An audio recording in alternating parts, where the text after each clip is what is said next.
Buongiorno, ben trovati telespettatrici, telespettatori di Antenna 3. Rientriamo in diretta anche per questo giovedì 3 febbraio per tutti gli aggiornamenti sul fronte della cronaca, dell'attualità e della politica. Anche oggi gli spunti non mancano, soprattutto se guardiamo a Roma. C'è un Consiglio dei Ministri che si è svolto nel pomeriggio di ieri con diverse novità sul fronte delle restrizioni anti-Covid e c'è un Presidente della Repubblica che oggi pomeriggio si insedia per la seconda volta. Alle 15:30 il Parlamento è convocato in seduta comune per la proclamazione della Mattarella bis e per il discorso del Capo dello Stato che sicuramente si incentrerà anche sui temi internazionali, sulla crisi a est, sul ruolo dell'Unione Europea e quant'altro. E c'è poi la cronaca che incombe. È di queste ore la notizia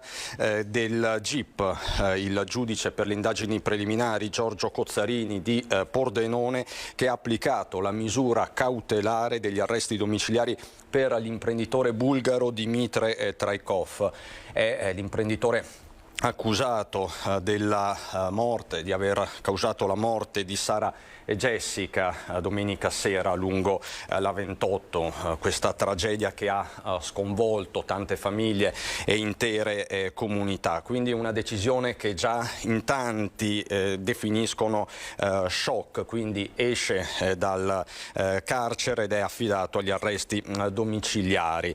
Dovrà indossare un braccialetto elettronico che a quanto pare al momento non è ancora disponibile. Ieri l'imprenditore 61enne arrestato appunto con l'accusa di omicidio stradale plurimo, fuga e omissione di soccorso nel corso dell'udienza di convalida si era avvalso della facoltà di non rispondere.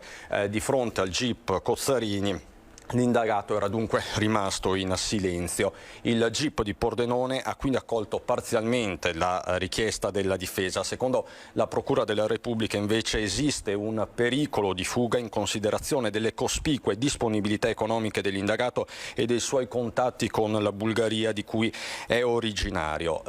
Gli sono stati anche sequestrati i suoi 4 cellulari. Questo è perché bisogna ancora chiarire cos'è successo davvero, soprattutto nel momento trascorso appunto dal momento della fuga fino al ritrovamento nella notte di domenica. Quindi una decisione che sicuramente farà discutere e parecchio nelle prossime ore. Dicevamo, oggi gli spunti di politica e di attualità arrivano soprattutto da Roma, dove ieri c'è stato un Consiglio dei Ministri particolarmente atteso, un Consiglio dei Ministri che ha dettato una nuova linea nei confronti dell'emergenza Covid.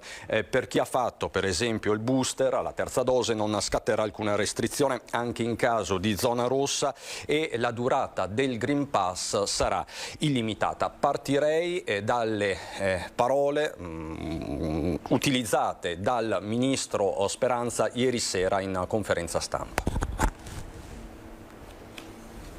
Prolunghiamo la vigenza del Green Pass dopo il booster. Come sapete questa vigenza oggi è di 6 mesi, non avendo ancora le nostre autorità scientifiche individuato un percorso per la quarta dose, che sarà oggetto chiaramente ancora di un confronto sul piano tecnico-scientifico, la valutazione del Governo è di non porre limiti alla durata del Green Pass dopo il booster. Questa è una prima norma rilevante che incide chiaramente sulla vita di tante persone.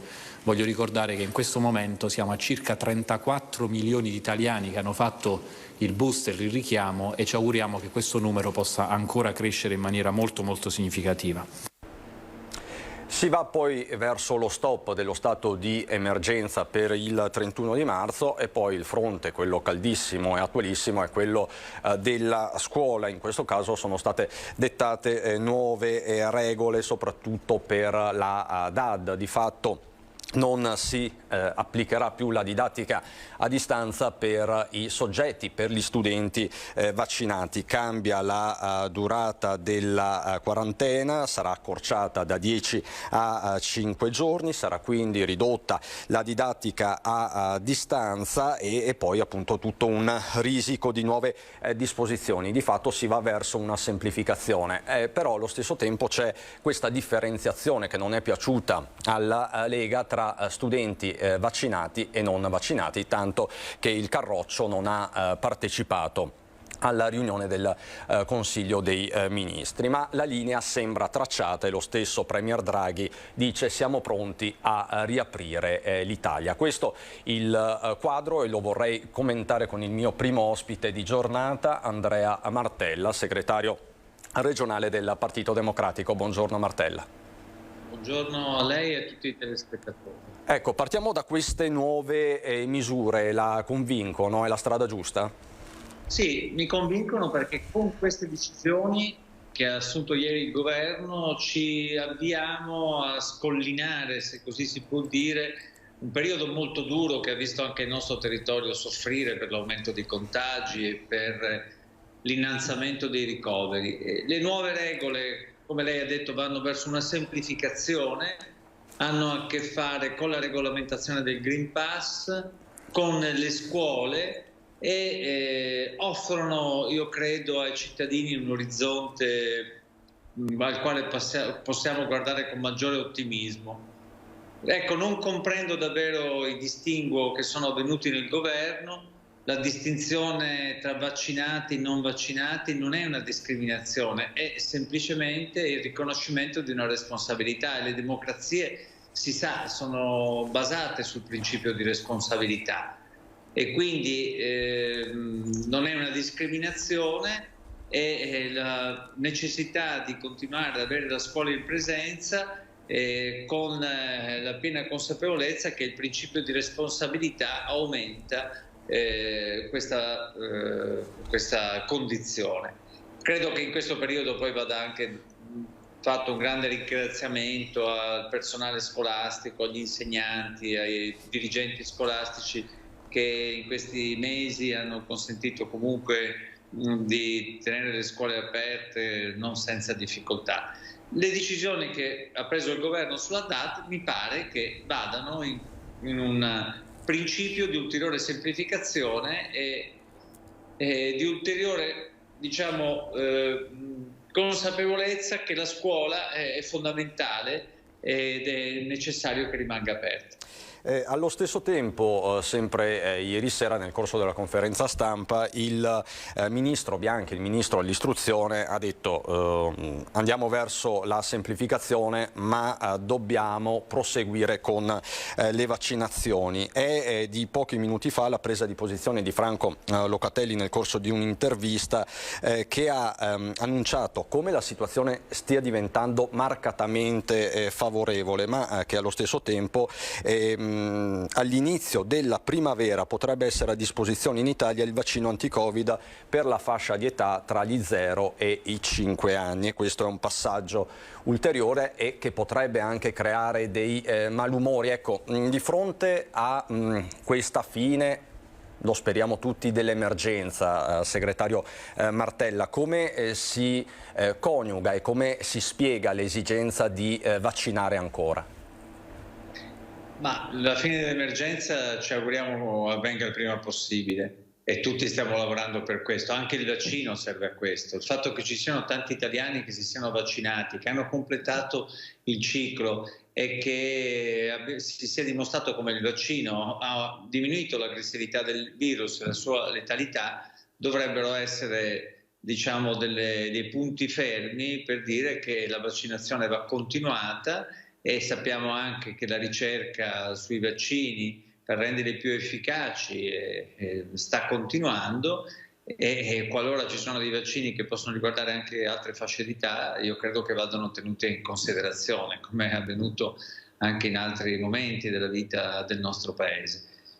Quindi credo che si tratti di continuare su questa strada, anzi ancora di più spiegando ai cittadini che la vaccinazione è un dovere morale per garantire la sicurezza a se stessi e agli altri. Tra l'altro, segretario, fra poco più di 10 giorni entrerà in vigore anche l'obbligo di Super Green Pass per i lavoratori over 50. Lei cosa prevede? Ci sono degli allarmi che si stanno rincorrendo tra le associazioni di categoria e i sindacati. Lei che sentore ha? Sarà un passaggio indolore o ci saranno dei contraccolpi? Beh, innanzitutto mi pare che sia stato un passaggio condiviso da forze sindacali, dalle grandi associazioni di categoria, delle forze economiche, e sia stata una scelta consapevole per fare in modo che la produzione nel nostro paese potesse continuare, che non ci fossero rischi di inceppare una ripresa già partita ma anche resa più complicata dal caro energia in questo periodo, e che i lavoratori venissero posti nelle condizioni di lavorare in sicurezza. Mi pare che i temi siano stati affrontati, le difficoltà nel corso di questo periodo. Io immagino che qualche problema potrà ancora esserci, ma spero che non ci siano tensioni, perché abbiamo visto quanto le tensioni possono essere anche ulteriormente negative, non solo per la coesione sociale del nostro paese, ma anche per la stessa sicurezza sanitaria. E a proposito di tensioni, Martella, ce ne sono parecchi a livello politico dopo il sabato che abbiamo vissuto del Quirinale con la rielezione di Mattarella. Le chiedo, il governo Draghi è uscito più forte o è indebolito da questo Mattarella bis? Qual è la sua visione? Qui diciamo ci sono proprio due visioni, due pensieri diametralmente opposti. Io credo che l'Italia e anche il nostro territorio, il Veneto, siano usciti più forti dopo l'elezione del Presidente della Repubblica. Mattarella garantisce il massimo della stabilità e dell'autorevolezza nella guida della principale istituzione del Paese, e il governo con il Presidente Draghi è rimasto a garanzia della stabilità necessaria per completare il lavoro che è in corso. Quindi credo che il quadro sia un quadro positivo. Ora sarebbe molto invece negativo che le tensioni dei partiti, soprattutto del centrodestra e della Lega, dopo la vicenda del Quirinale, possano essere scaricate sull'esecutivo e sul governo. Chi dovesse utilizzare pretesti di natura politica per rendere più difficile l'azione del governo e magari non centrare gli obiettivi che dobbiamo centrare relativi alla ripresa economica, al PNRR, si metterebbe in una situazione secondo me molto negativa e di cui dovrà rispondere al Paese, per cui mi auguro che queste tensioni non si scarichino sull'esecutivo e che l'esecutivo continui a lavorare con al centro le priorità che ha, che sono innanzitutto quelle del lavoro, dell'economia e del sociale, e che non ci sia il tentativo invece da parte di qualche forza politica di voler dire mandiamo per aria tutto perché pensiamo al nostro tornaconto elettorale. Quindi lei dice l'azione del governo va blindata? L'azione del governo va blindata, è necessario continuare a rafforzarla per ottenere i risultati che è necessario ottenga. Non è assolutamente giusto scaricare sul governo le tensioni che può avere la Lega al proprio interno. Se lo fa, ribadisco, ne risponderà al Paese e giudicheranno gli elettori. Il PD non ha mai paura delle elezioni, ma in questo momento credo che sia meglio continuare a lavorare perché si possa rendere un maggiore servizio alla collettività. C'è poi un'altra questione, Martella, che riguarda noi ma riguarda in realtà tanti veneti e tanti cittadini. Con lo switch off da marzo oltre 1 milione di veneti potrebbe non vedere più le emittenti locali. In una lettera congiunta gli editori si sono appellati proprio al governo perché colga l'ultima occasione per risolvere una situazione che sta diventando sempre più complessa. Sentirei questo servizio che fa il punto di questa vicenda che appunto ci riguarda da vicino. Sentiamo il servizio.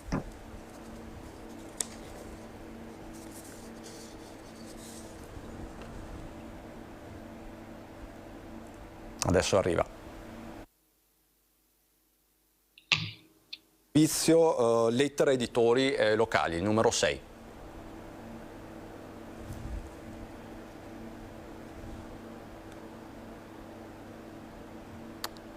Adesso arriva, solo un attimo.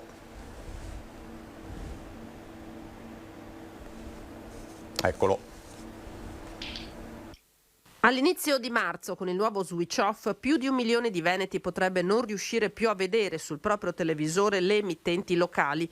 A denunciarlo è una lettera indirizzata al ministro dello sviluppo economico Giancarlo Giorgetti, sottoscritta da tutte le emittenti televisive del Veneto per chiedere al governo un intervento urgente, in mancanza del quale non solo sarebbe messa a rischio la sopravvivenza delle emittenti stesse, ma anche la legittima, doverosa pluralità di informazione offerta ai cittadini. In Veneto l'autorità per le garanzie ha pianificato una sola frequenza di primo livello per tutte le emittenti locali e ben 12 per quelle nazionali.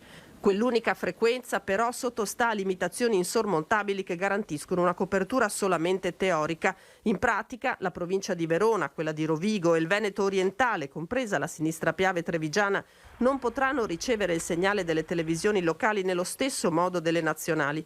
Istanze che la Regione Veneto ha già portato negli ultimi mesi all'attenzione del Ministro e alcuni passi in avanti ne sono stati fatti, ma rimane l'ostacolo principale, i vincoli che limitano l'utilizzabilità e la ricevibilità del segnale su cui ha esclusiva competenza il Governo.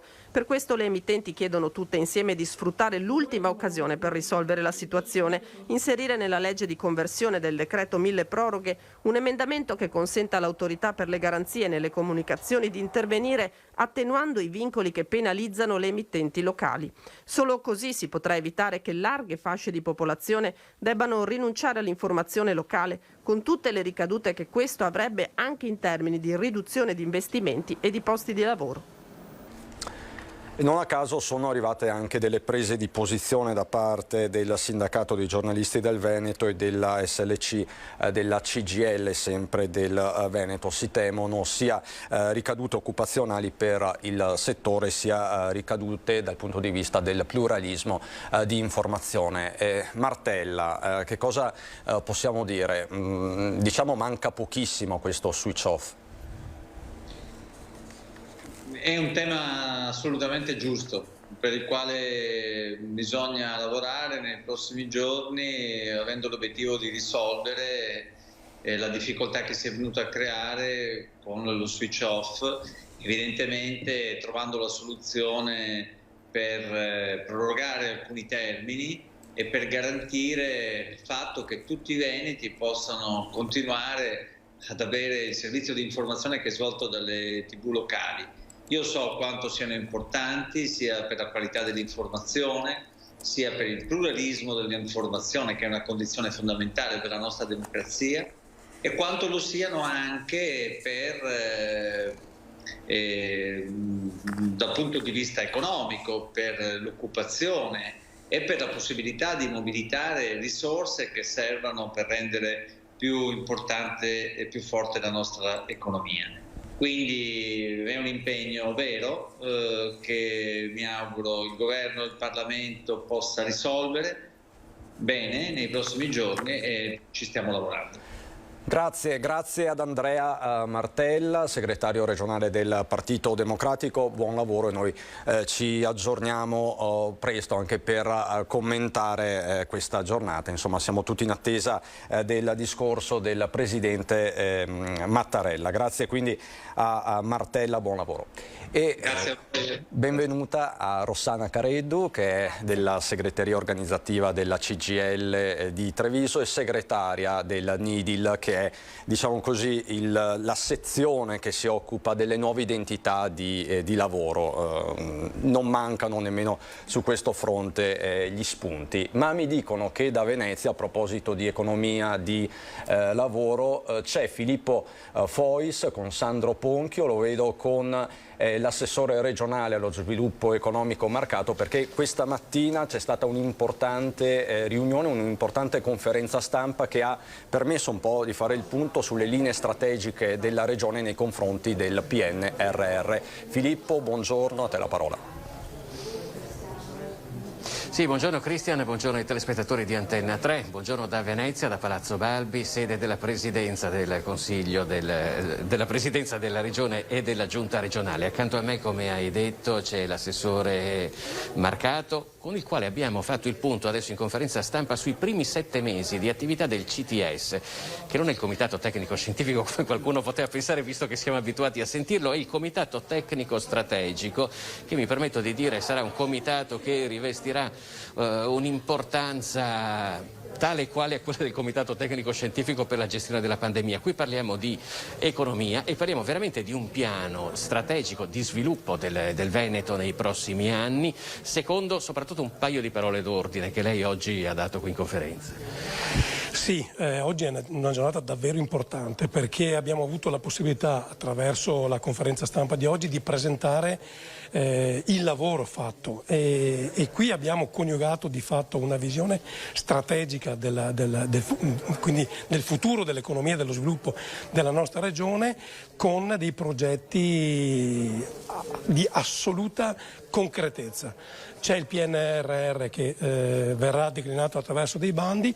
Ecco, noi abbiamo fatto i compiti per casa, cioè noi oggi siamo in grado di presentare al PNRR dei progetti reali, concreti, realizzabili da subito, che daranno la possibilità, per esempio, di diventare molto meno dipendenti da paesi come la Russia, la Cina, l'Asia, da un punto di vista sia energetico che dei materiali. È una sfida straordinaria, però oggi abbiamo dato davvero prova di una grande concretezza.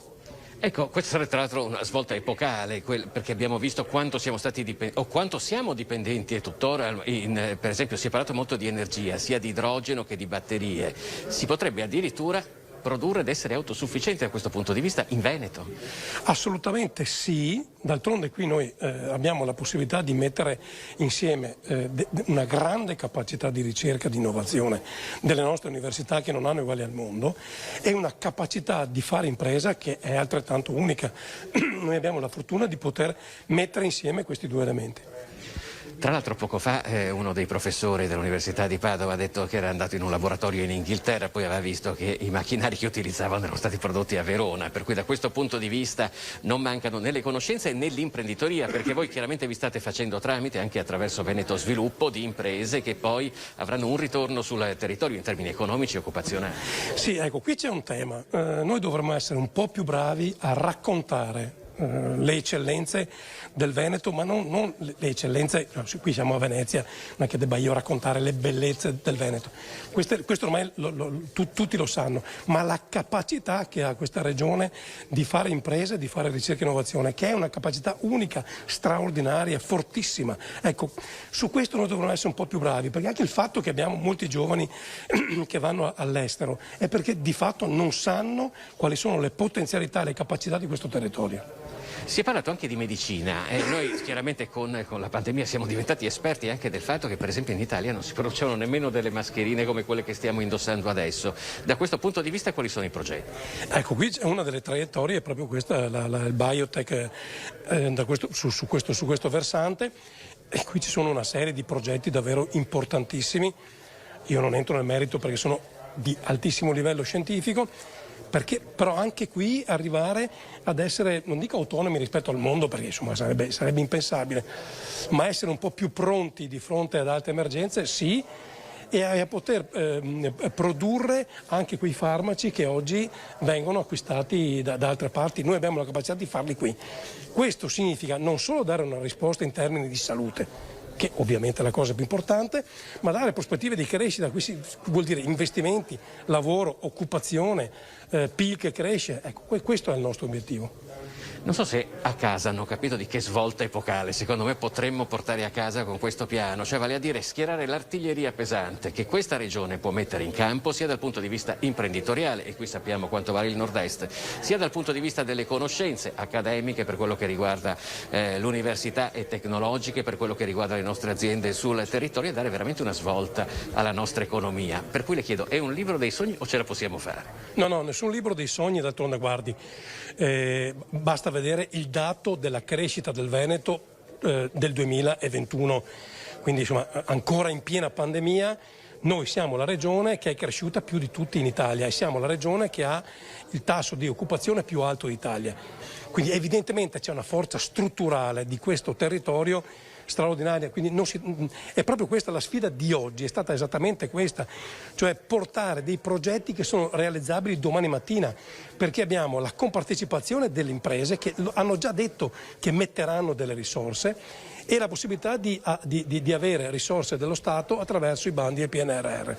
Noi siamo pronti per partire domani mattina, ma su traiettorie che sono il futuro, cioè il futuro in Veneto è già qui, noi siamo prontissimi. L'ultima cosa, Assessore, abbiamo imparato una parola nuova oggi che adesso diciamo ai nostri telespettatori: reshoring, è un termine inglese, che cosa significa? Riportare qui aziende che erano qui, che sono andate all'estero. Questa è una sfida politica, etica, strategica davvero importante, perché qui, io lo dico da sempre, non ci manca nulla. E anche questa è un'altra possibilità straordinaria, riportare a casa aziende venete che sono andate all'estero. E anche qui c'è la possibilità di farlo. Con Veneto Sviluppo già lo stiamo facendo, questo diventa un ulteriore booster per queste aziende. Beh, naturalmente un grosso in bocca al lupo, che non è solamente a lei, Assessore, e a questo progetto, ma un po' a tutti noi, perché se veramente potremmo vivere forse un secondo boom economico, se va tutto come secondo i piani. Noi naturalmente approfondiremo tutte queste tematiche nel corso dei nostri telegiornali di questa sera. Io adesso devo salutare l'Assessore Marcato, che ha diversi impegni. Naturalmente, Cristian, ti restituisco la linea. Grazie quindi all'Assessore regionale Roberto Marcato, grazie a te Filippo, con Sandro Ponchio da Venezia per questo importante punto della regione. Parliamo spesso di PNRR, poi i progetti vanno messi a terra, e per metterli a terra ci vogliono gli enti locali, ci vogliono le associazioni di categoria, ci vogliono i lavoratori, i sindacati. Quindi chiedeva a Fois all'Assessore, è un libro dei sogni questo, e giustamente Marcato dice non è un libro dei sogni, noi lo percorreremo in qualche modo, e ha parlato di questo Veneto resiliente che ha resistito all'onda d'urto del Covid e che ha tenuto anche dal punto di vista occupazionale. È una fotografia realistica della realtà dal suo punto di vista di sindacalista? Sì, allora, senza ombra di dubbio la tenuta durante il periodo di Covid c'è stata per alcune categorie di lavoratori che hanno di fatto mandato avanti il Paese, e quindi più nello specifico il Veneto. Poi mi permetto di dire che benissimo tutto quello che si riesce a portare, a mettere in campo rispetto alle risorse e quant'altro per far sì che ci sia un'effettiva ripresa dell'economia e del Paese, purché tutti questi progetti abbiano al loro interno anche un obiettivo rispetto alla tutela dei posti di lavoro, quindi la creazione di posti di lavoro che siano posti di lavoro anche tutelati e in un certo senso protetti.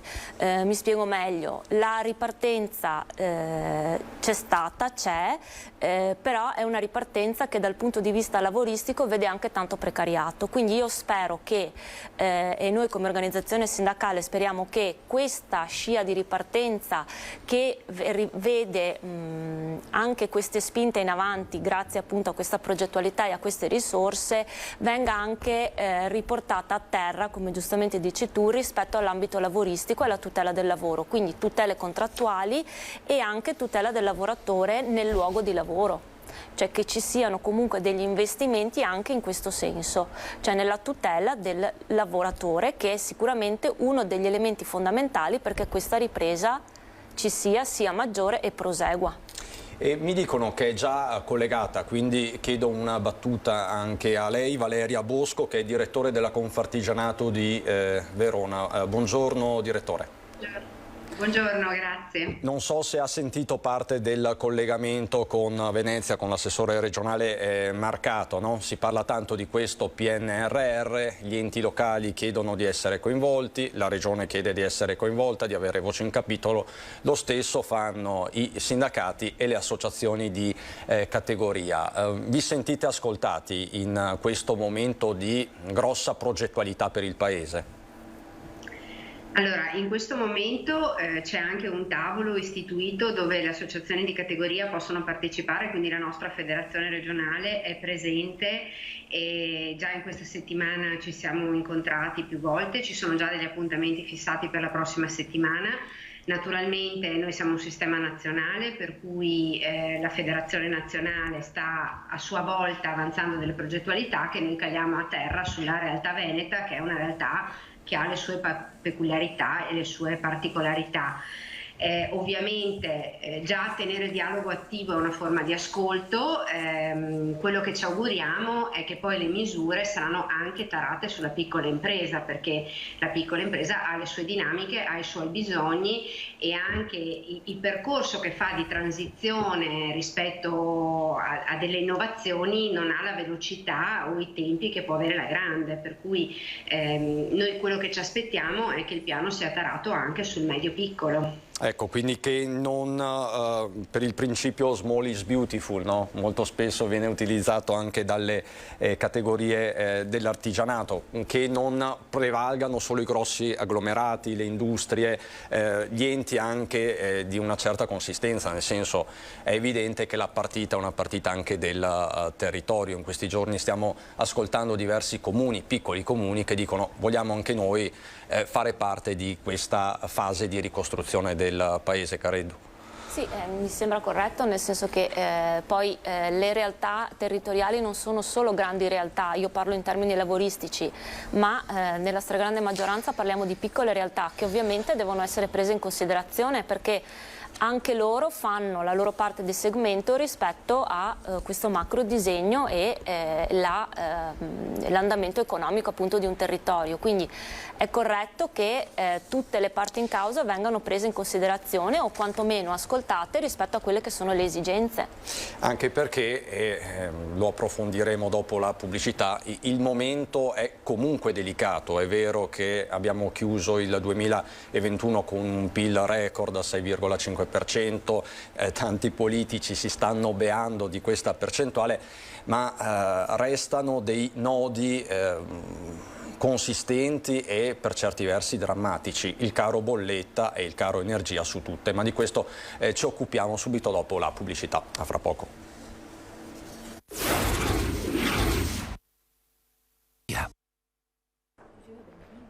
Rientriamo in diretta, fra poco ci collegheremo con Treviso per fare il punto dell'attività della polizia locale, non solo per parlare anche di un fatto di cronaca che ieri ha tenuto con il fiato sospeso mezza Marca trevigiana. Però continuiamo con il nostro focus sui temi dell'economia. Ci siamo lasciati parlando del tema dei temi, il caro bolletta che sta imperversando. Diciamo che in questi giorni, in queste settimane stanno arrivando proprio le prime bollette, quindi in tanti famiglie e imprenditori stanno toccando con mano questi aumenti che sono vertiginosi e oggettivamente insostenibili.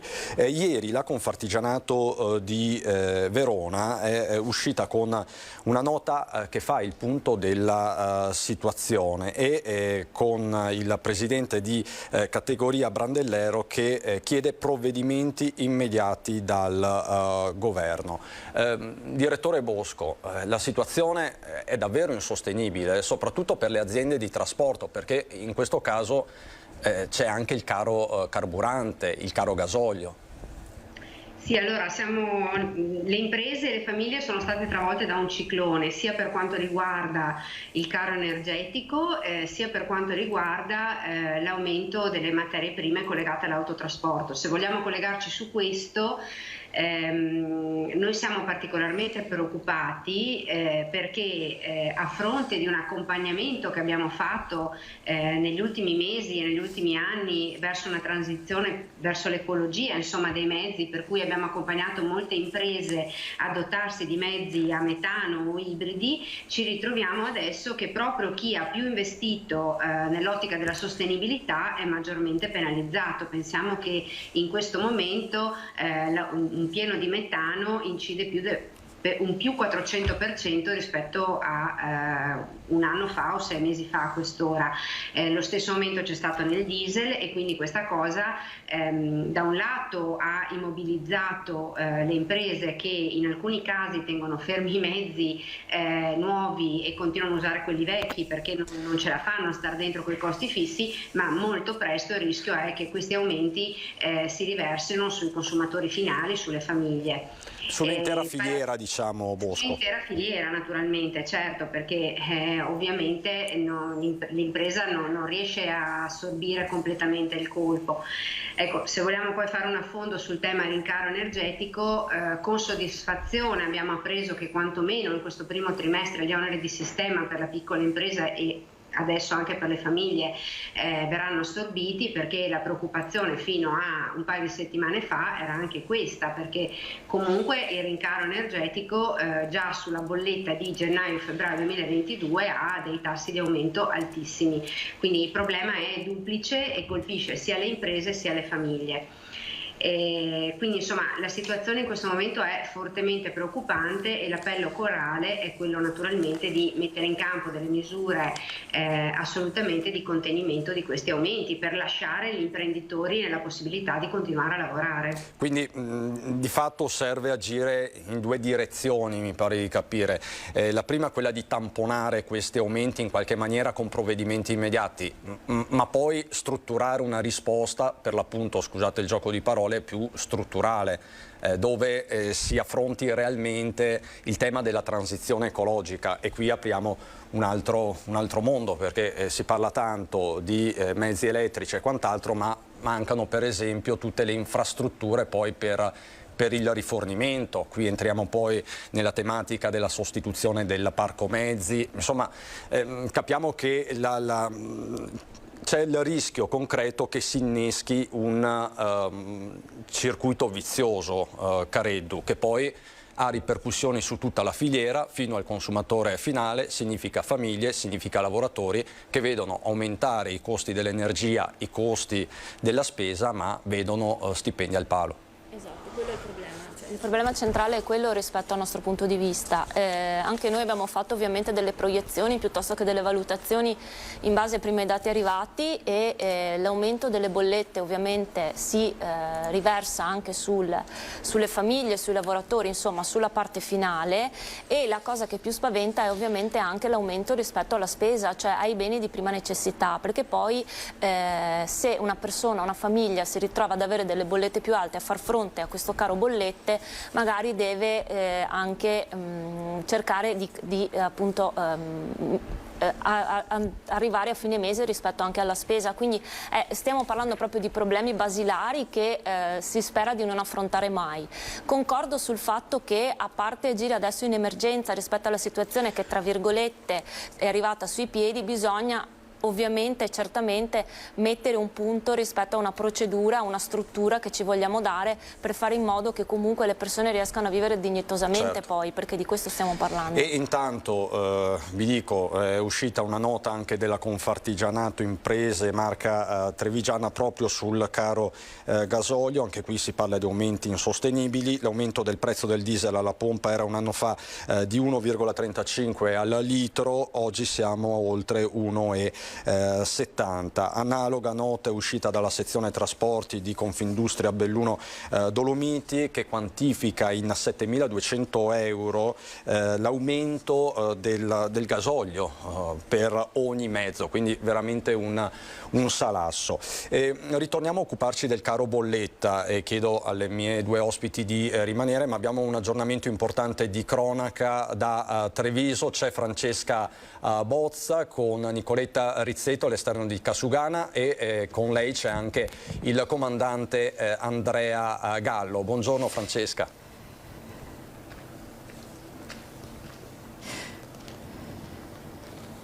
Francesca, mi senti?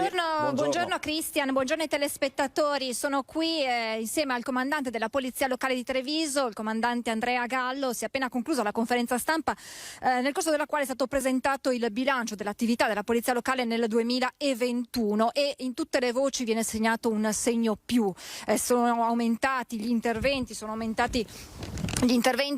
dell'attività della centrale operativa, con un incremento del 35% degli interventi. I servizi appiedati erano 310 nel 2020, sono passati ad essere 879 nel 2021. Il nucleo antidegrado, che è intervenuto nelle zone più calde, diciamo così, della città, con un 50% in più di segnalazioni, un 94% in più di verbali per l'abbandono di rifiuti, un 44% in più di sopralluoghi. Sono solo però alcuni dei numeri di un'attività sicuramente molto molto importanti che il sindaco Conte ha detto fanno della nostra polizia locale un fiore all'occhiello, non solo a livello veneto ma a livello nazionale. Sì, ringrazio il sindaco Conte che ha dato questo giudizio alla polizia locale di Treviso. Naturalmente un anno molto intenso è stato l'anno scorso, malgrado il Covid, perché ricordiamo che la polizia locale, come d'altra parte tutte le altre forze di polizia, sono state impegnate tutti i giorni e continuano a esserlo anche in questi giorni nella lotta al contrasto Covid, quindi nel far rispettare le regole, e fortunatamente i trevigiani hanno dimostrato di rispettare le regole, perché rispetto all'anno precedente, quindi al 2020, c'è stata una diminuzione dei verbali. Siamo passati da 3.000 controlli a 100 sanzioni e basta, contro i 2.000 controlli del 2020, quando sono state registrate 500 violazioni. Quindi un grazie anche ai trevigiani. 85 uomini più 10 del settore amministrativo per dare una risposta puntuale ai cittadini, e arriva proprio anche un appello ai cittadini per una collaborazione sul fronte sicurezza. Certo, io dico sempre che il primo sistema di sicurezza sono proprio i cittadini. Potremmo avere 85.000 occhi, non solo elettronici, che controllano la città, ed effettivamente i cittadini di Treviso segnalano molto, quindi collaborano con tutte le forze di polizia, in primis anche con la polizia locale, per segnalare tutte quelle criticità che meritano di essere migliorate e cancellate. Ecco, occhi elettronici, c'è proprio tutti quei servizi di controllo del territorio, dalle telecamere ai targa system, che permettono di controllare quasi tutte le zone della città. L'ha sottolineato il sindaco Conte. Sono 170 le telecamere di sorveglianza attualmente installate sul territorio comunale, si punta a fine mandato a raggiungere i 200, e anche questo è uno supporto fondamentale, insieme poi ai droni, e anche il bilancio parla di un aumento proprio del servizio, della preparazione anche degli agenti per l'utilizzo dei droni.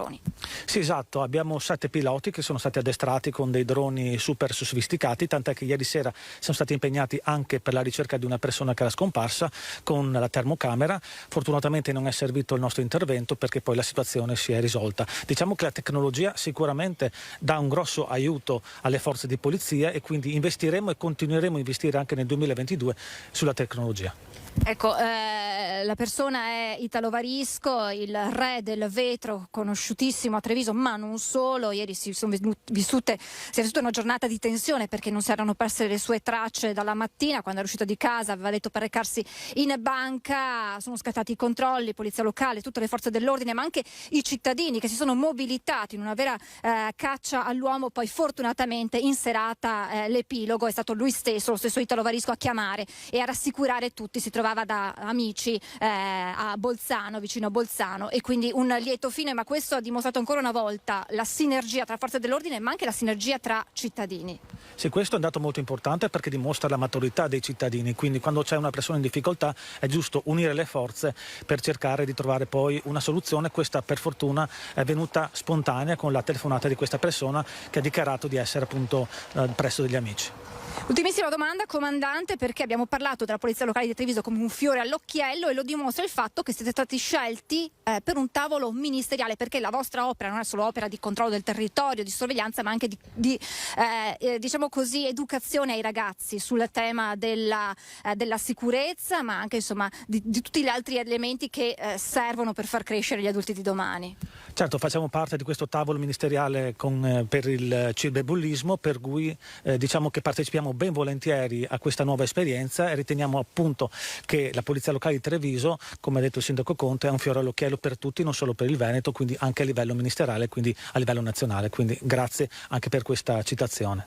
Polizia locale che va nelle scuole, ma anche i ragazzi che vengono nel vostro comando. Sì, è un progetto che abbiamo iniziato già ormai da un paio d'anni, nel senso che ci sono i ragazzi delle scuole superiori che vengono a imparare la legalità all'interno del comando, e questo credo che sia un bel passo soprattutto per i ragazzi. L'impegno è quello di proseguire questa attività anche nel 2022, come tutte le altre attività che la polizia locale. L'ultima annotazione, il sindaco Conte che lancia un appello al governo perché le forze di polizia locale sia equiparata a tutte le altre forze di polizia, perché dice il lavoro che fanno è lo stesso ed meritano dunque che venga riconosciuto questo loro ruolo per la sicurezza dei cittadini. Grazie davvero al comandante della polizia locale di Treviso, Andrea Gallo. Se non ci sono domande, Crista, ti restituisco la linea. Grazie davvero a Francesca Bozza, il suo ospite Andrea Gallo e a Nicoletta Rizzetto per la parte tecnica. Grazie per questa fotografia da Treviso e bene per la vicenda di Varisco, che ieri per l'appunto ha tenuto con il fiato in sospeso mezza Marca trevigiana. Insomma è finita bene. E ritorno alle mie ospiti, ritorno a Valeria Bosco, direttore di Confartigianato Verona, e a Rossana Careddu, segretaria del NIDIL CGIL di Treviso. Stavamo parlando di caro bollette, di caro energie, di caro materie prime e vi porto a Padova, perché a Padova c'è un esempio molto concreto di che cosa significhi ritrovarsi con una bolletta in questo caso triplicata. Il lavoro è quello che è, lavoro è un quarto del solito. In agosto avevo pagato con l'aria condizionata 2.600 euro di Enel, siamo passati a 6.266 euro, con una settimana in meno di lavoro. I conti sono presto fatti, bollette dell'energia elettrica praticamente triplicate e preoccupazioni anche per lo sgravio dell'IVA previsto dal governo, perché un ristorante come il suo questi costi non potrà neppure scaricarli. È noto il nome dello Zairo, il ristorante affacciato su Prato della Valle in città. L'iniziativa di venerdì 4 di spegnere tutti i lampadari e accendere queste lampade sui tavoli è stata raccolta da molti. Per solidarietà ho già dei parecchi prenotazione, sperando di riempire almeno quel giorno lì, e ringrazio chi verrà, insomma. Ecco, fare una cena a lume di candela potrebbe essere anche una bella iniziativa. Certo, dovremmo aspettare il 14 di febbraio, intanto anticipiamo per il consumo, per non avere tanto consumo di Enel. In ferie i dipendenti si tiene duro grazie ai 7 soci. La sala ristorante è chiusa, al massimo si fanno 30-40 coperti al giorno, con un record negativo di 24 la scorsa settimana. A fine ad aprile c'erano ancora ulteriori aumenti. Non so, da essere chiuso almeno 4-5 giorni a settimana, lavorare solo il weekend per cercare di contenere i costi. Da più di 40 anni ristoratore a Padova, da 34 anni proprio qui. Il futuro è triste per Francesco Filimbeni. La vedo triste perché con i costi dell'Enel sono aumentati il pane, la pasta, è aumentato tutto, sta aumentando. Non so come faranno le famiglie ad andare avanti, questo non lo so. La vedo triste. Ecco, quindi di romantico c'è ben poco in queste candele. E tra l'altro aggiungiamo un ulteriore tassello. Domenica 6 febbraio, lo possiamo vedere, questo è un comunicato stampa di qualche giorno fa, ne abbiamo parlato più di una volta, c'è la serrata anche delle piscine. Penso sia la prima volta che si arrivi ad una misura così estrema. Un comparto, dice la Sonmoto, che sembra non interessare a nessuno. Pensate ai costi di gestione di un impianto natatorio e già parliamo di attività che sono state duramente colpite dal Covid. Bosco, ecco, chiudiamo questa parte dedicata ai costi dell'energia, ma è tutto collegato. Per esempio nel caso del trasporto c'è il caro gasolio, c'è il caro materie prime, ma ci sono poi delle emergenze strutturali che c'erano già prima del Covid e che si sono ulteriormente aggravate. Per esempio nel caso dell'autotrasporto la carenza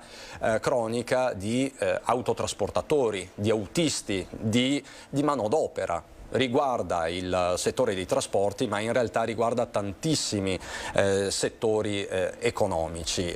Come si fa? Cioè, è uno dei paradossi di questo momento, perché i NEET, ovvero i giovani che non studiano e ne lavorano, sono anche lì in costante aumento. Come usciamo da questo ennesimo ulteriore circolo vizioso?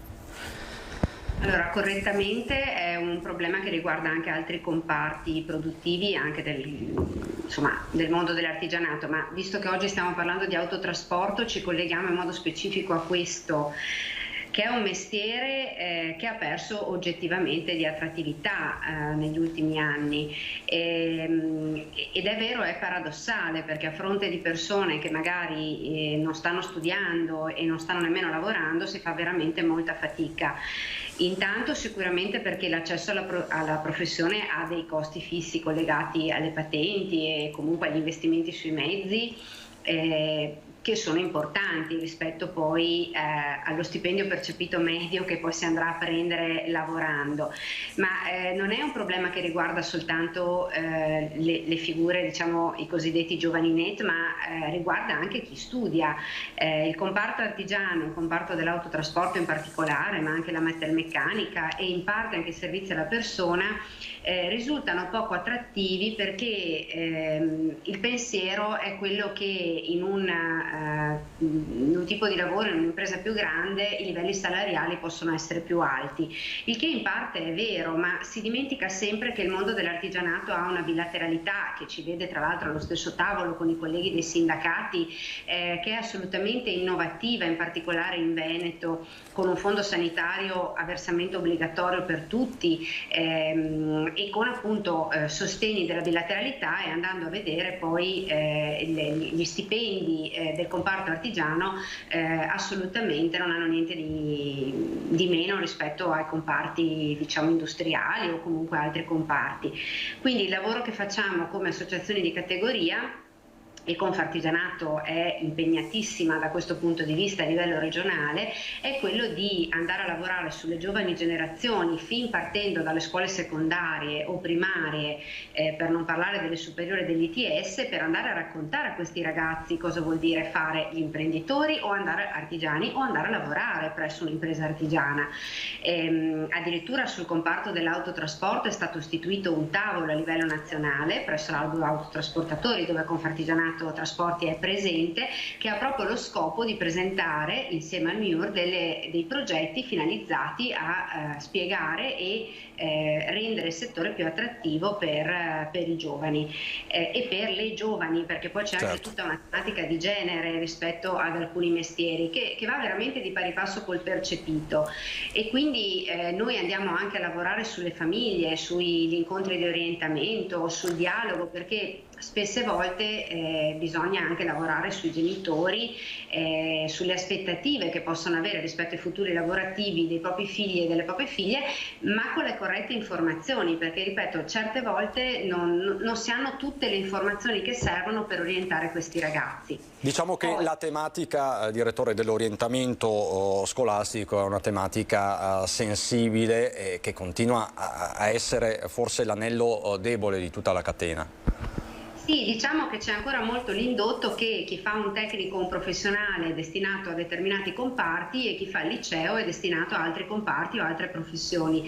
In realtà non è così, perché anche nel mondo artigiano sono necessarie oramai delle competenze non solo di soft skills ma anche di hard skills che possono arrivare anche da un percorso liceale o tecnico superiore o universitario, perché oramai fare l'artigiano necessita di competenze tecniche molto diciamo elevate e specifiche, che vanno di pari passo con diciamo l'apprendimento dei mestieri, che passa di generazione in generazione tra famiglie, e quindi si lavora sul lato orientamento, sul lato formazione e si lavora anche sul lato disoccupati, e da questo punto di vista anche in questo caso si tiene un dialogo aperto con la direzione formazione della Regione Veneto, perché la richiesta che noi facciamo è sempre quella di fare bandi che ci aiutino a creare figure professionali o comunque formare personale che sia effettivamente adatto all'imprenditoria artigiana, che ricordiamolo è lo scheletro e il cuore pulsante in Veneto ma in tutta Italia. Direttore, le faccio la domanda canonica: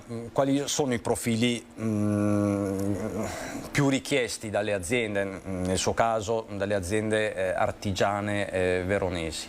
Allora, sul mondo dell'autotrasporto c'è un problema serissimo, che c'è in questo momento una carenza di personale di oltre il 50%, ma c'è tantissimo bisogno nella filiera casa, perché comunque è un settore che quindi riunisce l'edilizia, gli impianti, l'arredo, il legno e che, voglio dire, è oggetto di sgravi fiscali e di investimenti normativi a livello nazionale, e quindi di pari passo si necessita di personale formato e preparato e maestranze in grado di costruire, di ristrutturare e di conoscere materiali, tecniche costruttive e tecniche conservative, quindi sicuramente anche la filiera casa. Cominciamo a risentirne un po' anche nei servizi alla persona, tutto il settore della moda o comunque il settore anche delle estetiste, piuttosto che dei parrucchieri, piuttosto che dei tatuatori. Ecco, sono tutti settori ad altissimo potenziale e che necessitano di persone formate, tra l'altro soprattutto sui servizi alla persona, qualificate anche con i percorsi regionali e con i nostri patentini che come enti accreditati possiamo dare, diventa anche un indotto e una lotta all'antiabusivismo, perché ovviamente noi a questi ragazzi spieghiamo e accompagniamo ad aprire una partita IVA legale, che quindi vuol dire versare le imposte, quindi vuol dire crescere, quindi assumere personale, e quindi di fatto un'impresa artigiana che sopravvive e che cresce ha lavoro e dà lavoro, e quindi è su questo che dobbiamo lavorare in modo da incentivare i giovani a entrare in questo mondo. Diciamo che voi puntate anche sulla cosiddetta autoimprenditorialità sostanzialmente. Assolutamente sì. Ecco, chiedo a Careddu, il direttore di Confartigianato ha fatto un'analisi molto approfondita di questa carenza di manodopera / competenze / profili specializzati. È un'analisi che sente di condividere dal punto di vista, diciamo così, sindacale? La questione che condivido pienamente riguarda la questione della culturale e formativa, nel senso che sentiamo anche noi in ambito sindacale la necessità di ricoinvolgere i giovani rispetto al mondo del lavoro in senso ampio, quindi rispetto a tutta una formazione riguardo alle forme contrattuali, ai diritti dei lavoratori e a quant'altro, alla sicurezza e via discorrendo. È apprezzabile il fatto che si cerchi di fare questa formazione per far sì che i giovani entrino all'interno del mondo del lavoro, siano essi lavoratori piuttosto che come imprenditori. È anche vero però che che va fatta un'educazione di queste figure, perché siano appunto essi, come appena detto, lavoratori o imprenditori, devono comunque avere ben chiaro cosa significa entrare nel mondo del lavoro, fare parte del mondo del lavoro ed evitare che ci siano delle forme non propriamente legali o in linea con la legge, che si utilizzino, diciamo, delle scorciatoie, no? E quindi la formazione serve appunto per questo. Poi è anche vero che tante volte incrociando i giovani, perché noi li incrociamo comunque, incrociamo i giovani come incrociamo i disoccupati, il tema vero molte volte è che c'è magari una professionalizzazione, una certa formazione che non ha un ritorno rispetto a un riconoscimento appunto di questa professionalità e di questa professionalizzazione. Quindi un ritorno economico, diciamo. Sì, qui... di inquadramento, comunque anche di, non è solamente un discorso di riconoscimento economico, ma proprio riconoscimento anche magari di un percorso formativo, no? Certo. Quindi una persona che magari ha un lungo percorso formativo si affaccia al mondo del lavoro e si vede proporre delle forme contrattuali che snaturano in un certo senso il suo percorso. Poi credo con lei faremo un focus su questo. Torno da lei, Bosco, per un'ultima domanda, una doppia domanda in realtà. Innanzitutto le chiedo come le sono suonate le parole di Draghi ieri sera. Draghi che ha detto siamo pronti a riaprire l'Italia, si va verso lo stop allo stato di emergenza. Visto da una categoria importante come quella dell'artigianato veronese, che effetto fa?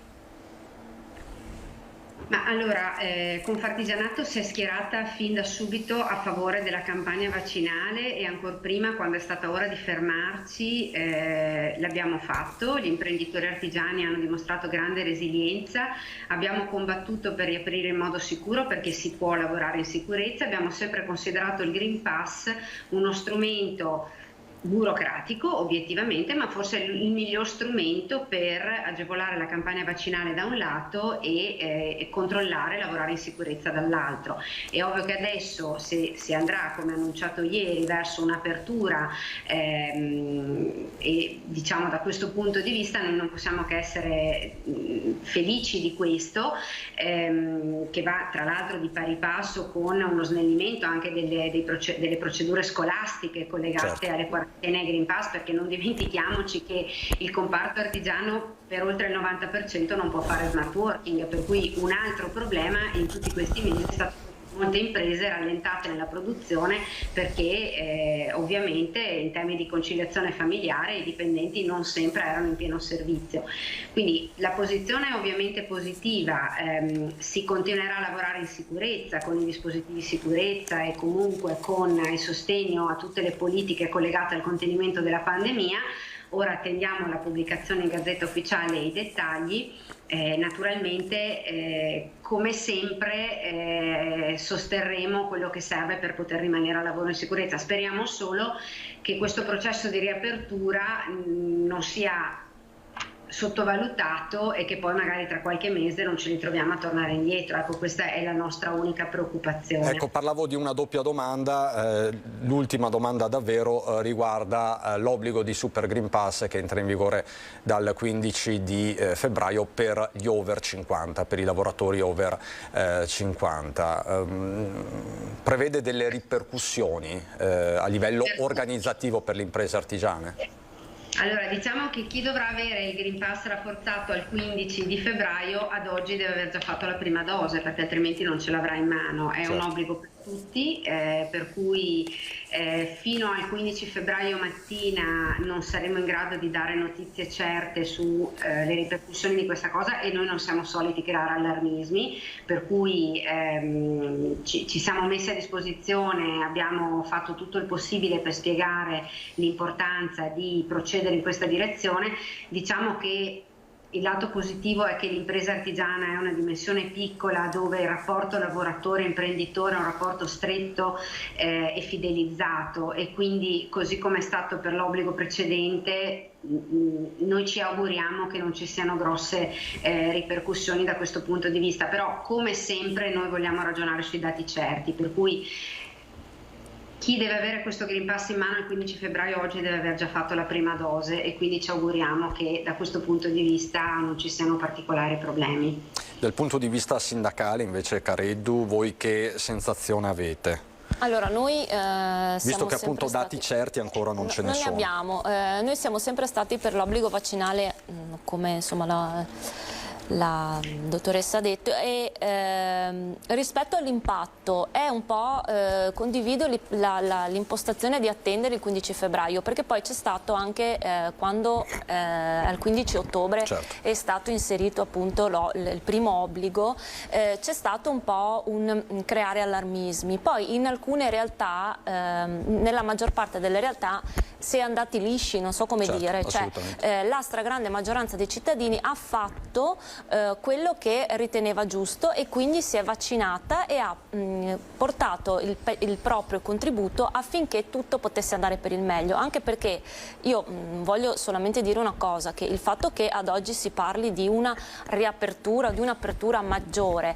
se ne può parlare solo perché la stragrande maggioranza dei cittadini ha fatto una scelta di buon senso e di tutela della salute pubblica, perché se fosse stato il contrario probabilmente non saremo qui a parlare di riapertura. Rispetto al 15 febbraio io credo che aspettare il 15 febbraio sia necessario, ma credo anche che probabilmente non avremo un impatto troppo non ci forte. Sarà una ripercussione forte, diciamo che il 15 ottobre scorso la cosa era passata abbastanza sul velluto, poi c'erano stati dei settori più colpiti, per esempio il trasporto persone, ma insomma rispetto all'allarme iniziale il tutto si è in qualche modo circoscritto.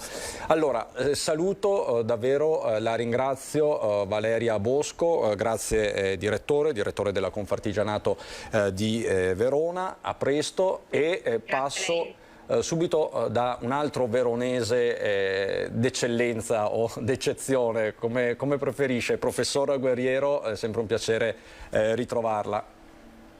Buongiorno, grazie dell'invito. Massimo Guerriero, epidemiologo, biostatistico, lo conoscete tutti, ieri ha presentato con i colleghi dell'ospedale di Negrar, con l'ULS Scaligera e quant'altro, un importante studio sulla popolazione veronese. È uno studio che voi state conducendo da 2 anni, me lo ricordo perché, professore, la prima volta forse lo avevate presentato qui in pieno primo lockdown, mi pare, ed era uno studio particolarmente importante e anche lungimirante, mi sento di aggiungere, perché eravate tra i pochi, cioè siete stati tra i pochi a prevedere delle tendenze che poi si sono ahimè, ai noi, configurate nell'autunno poi del 2020. Ma insomma partiamo da questo studio, professore. Quindi voi avete analizzato in 2 step la popolazione veronese e che cosa avete scoperto? Intanto grazie per queste parole, perché lo studio veramente è stato forse l'unico in Italia, ma non per vantarci, ma per dire che studi scientifici permettono di ottenere risultati affidabili. Il risultato principale dice bene che avevamo ottenuto a fine aprile, inizio maggio 2020, eravamo in pieno lockdown. Ci dicevano che solo il 5% dei veronesi era venuto a contatto con il virus e che il restante 95% era ancora libero da virus. La stragrande maggioranza delle persone ha interpretato questo dato come dato positivo, ma noi lanciamo subito l'allarme dicendo attenzione, perché dobbiamo guardare al 95% delle persone che ancora potrebbero infettarsi. Perché ricordiamolo, professore, scusi se le interrompo, in quel periodo c'erano molti suoi colleghi illustrissimi che parlavano di una possibile immunità di gregge, perché in tanti dicevano gli asintomatici sono tantissimi, quindi ecco, voi avevate su questo fatto un alert importante. Avevamo fatto un alert importante perché noi avevamo visto che appunto gli asintomatici ammontavano soltanto ad una piccola percentuale della popolazione e potemmo scoprirlo solo grazie a questo studio, e quindi l'allarme è lanciato era proprio nella direzione in cui dicevo, cioè attenzione cittadini, perché tanti di noi sono liberi dal virus e quindi possono essere aggrediti. Cosa poi successe da ottobre 2020 in avanti lo conosciamo tutti. Abbiamo registrato tantissimi casi, ma abbiamo soprattutto registrato, ahimè, tantissimi morti. Ci siamo chiesti a 18 mesi di distanza, quindi arriviamo a novembre 2021, cosa fosse successo dei nostri 1515 cittadini indagati.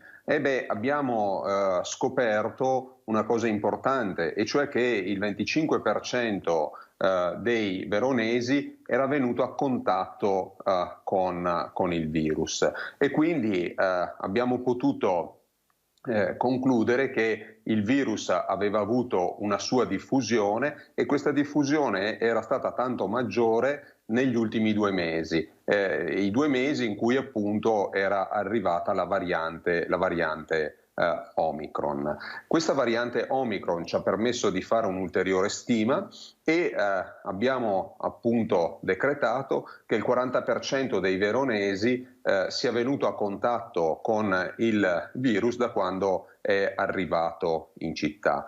Ma c'è un altro dato importante. L'altro dato importante è che abbiamo stimato oggi essere pari al 93% la quota dei veronesi che può essere ritenuta parzialmente protetta. Perché parzialmente protetta? Perché è venuta in contatto con il virus, ma soprattutto perché si è vaccinata. Dobbiamo però tenere la guardia alta, perché il 7% dei veronesi quindi risulta ancora vulnerabile, e il 7% di una popolazione vasta come quella di Verona, che ammonta grosso modo a 260.000 persone, potrebbe voler dire ancora tante migliaia di infezioni e ancora tante decine di morti. Ecco, questa slide rivediamola se possibile, ti ringrazio Tony. Dice tutto sostanzialmente. In 2 anni c'è stata questa inversione delle percentuali, però c'è questo 7% di vulnerabili che in termini di eventuale stress ospedaliero potrebbero creare ancora problemi. Questo è il tema, professore. Il tema è proprio questo, perché ormai Omicron ha preso il sopravvento rispetto alla Delta e alle varianti precedenti. Abbiamo imparato che Omicron ha un più alto livello di diffusione, lo abbiamo stimato in 7 volte di più, quindi corre molto più velocemente l'infezione, ma abbiamo anche ormai imparato che Omicron morde decisamente di meno, ma morde decisamente di meno in capo a quelle persone che sono vaccinate e specialmente in quelle persone che abbiano anche fatto la dose booster. E lo vediamo da questa slide, se non erro, possiamo vederla, eccola qui. Ecco, questo ci fa dire ancora che stiamo registrando della letalità. La mortalità, come sapete, è l'ultimo degli indicatori a calare. Oggi la mortalità sta calando molto più, è ancora in crescita, ma calerà molto più lentamente, perché i medici hanno imparato ormai a come trattare questo virus, quindi l'evento morte è più spostato in avanti nel tempo, e soprattutto stiamo vedendo l'ultima coda finale delle infezioni di Delta. Le mortalità appunto relative alla variante Omicron generalmente riguardano i soggetti non vaccinati. Abbiamo anche registrato un piccolo tasso di reinfezione, lo 0,3%, ma soprattutto questo 3,5% di ospedalizzazioni, che si lega direttamente a quanto dicevamo prima con riguardo al 7% di vulnerabili, e quindi gli ospedali potrebbero nei prossimi mesi essere ancora sottoposti a degli stress, come bene diceva lei poco fa. E quindi qui arriviamo alla considerazione che ormai facciamo da 1 anno, professore, più o meno, l'esigenza di continuare nell'opera di immunizzazione / vaccinazione della popolazione. Sì, adesso il futuro è decisamente, lo vediamo in maniera più rilassata. Io sono molto più rilassato quando guardo le curve del virus, specialmente in questi ultimi 10 giorni. Abbiamo visto l'indice R continuo finalmente andare sotto 1, ma non solo il suo valore assoluto, anche quella che a volte simpaticamente chiamiamo la forchetta di questa stima, cioè il suo valore minimo e il suo valore massimo. Anche il valore massimo dell'indice R con T è proprio subito sotto all'unità. Questo ci sta a dire che il virus in effetti, anche se lentamente, la diffusione del virus anche se lentamente si sta sgonfiando, e quindi vedremo un futuro nelle prossime settimane, nei prossimi mesi piuttosto tranquillo, ma evidentemente questo futuro, come al solito, dipende dai nostri comportamenti, e nei nostri comportamenti inseriamo l'utilizzo delle mascherine, ma soprattutto la vaccinazione, che non deve essere persa di vista, specialmente adesso che magari vediamo un po' più di luce in fondo al nostro tunnel. Che non deve essere persa di vista nemmeno dai genitori nei confronti dei figli più piccoli. Glielo chiedo perché questa mattina Franco Locatelli ha detto a inizio primavera potrebbe arrivare anche il via libera per la vaccinazione della fascia 0-5 anni. Sapete quale sia la mia posizione nei confronti della vaccinazione. È una posizione che poggia sulle evidenze scientifiche, sia con riguardo alla registrazione del farmaco in termini di sicurezza e di efficacia, ma poggia anche sulle considerazioni legate alla curva pandemica. Abbiamo visto come la curva pandemica sia crollata, specialmente con riguardo alle ospedalizzazioni, le terapie intensive e la mortalità, nel momento in cui noi siamo riusciti a vaccinare il 40-50% della popolazione. Da quel momento in poi, a mano che aumentava la quota di vaccinati, similmente diminuivano le curve delle ospedalizzazioni in capo ai vaccinati, e continuava invece a crescere l'ospedalizzazione e la mortalità in capo alle persone non vaccinate. C'è differenza tra piccini e adulti? Non c'è nessuna differenza. Questo virus non guarda se si tratta di un piccolo o se si tratta di un grande, e continua a fare il suo mestiere, tanto è vero che oggi la più alta incidenza è appannaggio della categoria dei più giovani, che guarda caso è la categoria che ha un minor tasso di vaccinazione. Come dimostrano le migliaia di classi sotto provvedimento in Veneto. Tra l'altro vi posso dare l'aggiornamento in tempo reale, se lo trovo ovviamente, dell'ULS 2 marca trevigiana. Solo un attimo, eccolo qua. Le classi attualmente con provvedimento sono 2087, di cui 607 quarantene, 287 monitoraggi, 885 autosorveglianze e 308 miste.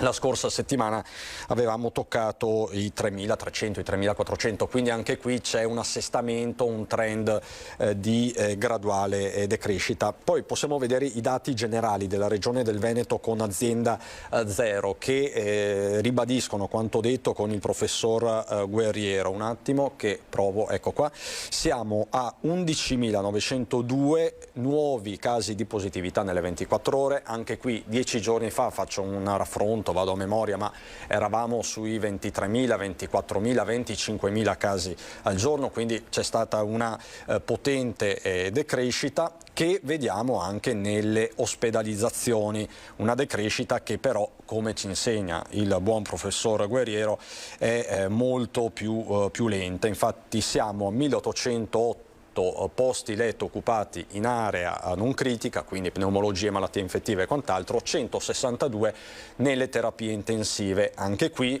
2-3 settimane fa eravamo sopra stabilmente i 200.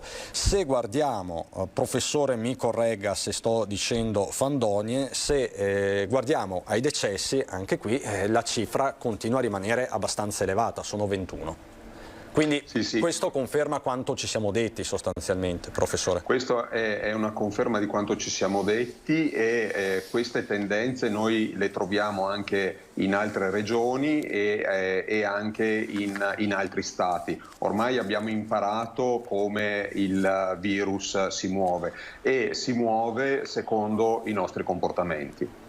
E fa bene il governo a fare quello che ha fatto, nel senso ieri c'è stato questo nuovo decreto, quindi una semplificazione delle quarantene in classe. È anche qui la strada giusta?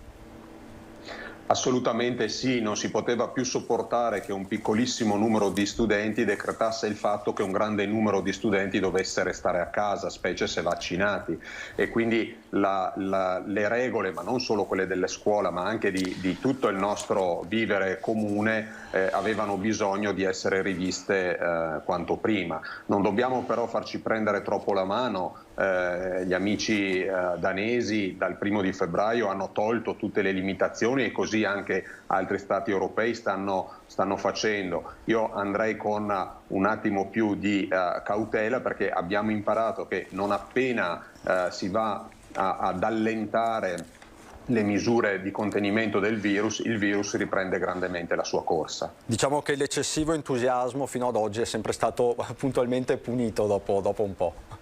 È proprio così. Senta professore, quando dicono, lei è anche, non è solo professore, padre di famiglia e quant'altro, non la voglio trascinare nella polemica politica perché non è questo il caso, ma scientificamente, quando si dice si creano delle distinzioni tra studenti vaccinati e non vaccinati, lei cosa sente di dire? C'è una possibile discriminazione? Io non la vedo come una possibile discriminazione, la vedo in maniera completamente opposta, cioè, ma non solo per gli studenti, per tutte le persone non vaccinate devono fare assoluta attenzione, quindi è una misura di protezione quando il non vaccinato viene tenuto lontano da un possibile contagio, perché attualmente sappiamo che questo virus può mordere e anche molto forte le persone che non hanno alcuna protezione. E le faccio un'ultimissima domanda, poi la risposta conoscendola la potrei già intuire, però gliela devo fare. Parlando con le persone, con tutti, no? Dicono vabbè, è finita anche stavolta, andiamo verso una primavera più libera, ma poi il problema sarà a settembre, a ottobre, a novembre, insomma da questo punto di vista c'è ancora un po' di sfiducia, tutti quanti siamo anche un po' provati, no, da quello che è successo, quindi il timore è quello che il copione si ripeta. Di fronte a un 93% di persone attualmente protette solo a Verona, ma mutatis mutandi penso che sia così in altre parti dello stivale, quanto ci dobbiamo preoccupare guardando all'autunno 2022? Non ci dobbiamo preoccupare, perché il prossimo autunno-inverno dipenderà esclusivamente dai nostri comportamenti. Ormai conosciamo tutto di questo virus, sappiamo che se non ultimiamo la campagna vaccinale aumentiamo la probabilità della nascita di nuove varianti. Gli esperti però di infettivologia ci dicono che è difficile che possa comparire una variante che sia più aggressiva di queste ultime che sono arrivate. La Omicron probabilmente potrebbe diventare, come sta diventando in Nord Europa, un'ulteriore variante o sottovariante ancora più infettiva, ma difficilmente ci dicono che potrebbe comparire una variante che decreti una maggiore terapia intensiva, una maggiore mortalità, per dirlo semplicemente. Quindi la strada sembra aperta verso un futuro più tranquillo. L'autunno-inverno prossimo ovviamente sarà la cartina di tornasole, ma torno a ribadire che sono i nostri comportamenti individuali e collettivi che fanno sì che questo virus possa circolare o meno. Intanto è arrivato un annuncio da parte del commissario Figliuolo, sono in arrivo le prime consegne dell'antivirale Paxlovid, anche questa è una notizia importante. Inizierà domani la distribuzione alle regioni e alle province autonome dei primi 11.200 trattamenti strumenti della pillola anti-Covid di Pfizer e Locatelli, che conferma, come vi abbiamo detto prima, il vaccino per la fascia 0-5 anni inizio primavera. Ultimissima battuta davvero, professore, è una buona notizia questa dell'antivirale Paxlovid? È una buona notizia. Ogni nuovo farmaco che abbia un'efficacia nel curare una malattia è una buona notizia. Ma è ancora più buona la notizia se insieme al farmaco noi troviamo la possibilità di fare prevenzione. Quindi i vaccini ci permettono di non venire a contatto con il virus. Il farmaco invece ci permette di curare la malattia che genera il virus. Vi ricordate, il virus è SARS-CoV-2, la malattia è Covid-19. Quindi il vaccino ci permette di tenere lontano SARS-CoV-2 e gli eventi più fatali del SARS-CoV-2. La pillola ci permette di curare Covid-19, ma questo non significa che il virus non sia entrato nel nostro organismo.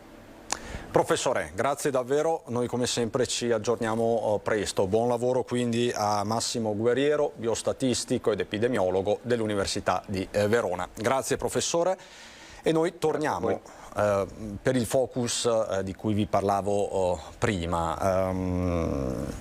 Se ne è parlato tanto in questi giorni di stage, tirocini e quant'altro, anche relativamente alla morte terribile di Lorenzo Parelli, il 18enne deceduto in provincia di Udine durante il suo ultimo giorno di stage in azienda. Vicenda che per certi versi è stata anche strumentalizzata, quindi va preso tutto con le pinze, però resta il tema dei tirocini formativi, resta il tema del rapporto tra mondo del lavoro e mondo della scuola. Prima lo abbiamo affrontato dal punto di vista delle competenze, no? Che servono al manifatturiero, che servono alla nostra economia. Però voi come NIDIL, come sindacato delle nuove identità di lavoro, dite questi strumenti da abuso devono diventare un'opportunità reale, un'opportunità formativa reale. In che senso, Careddu?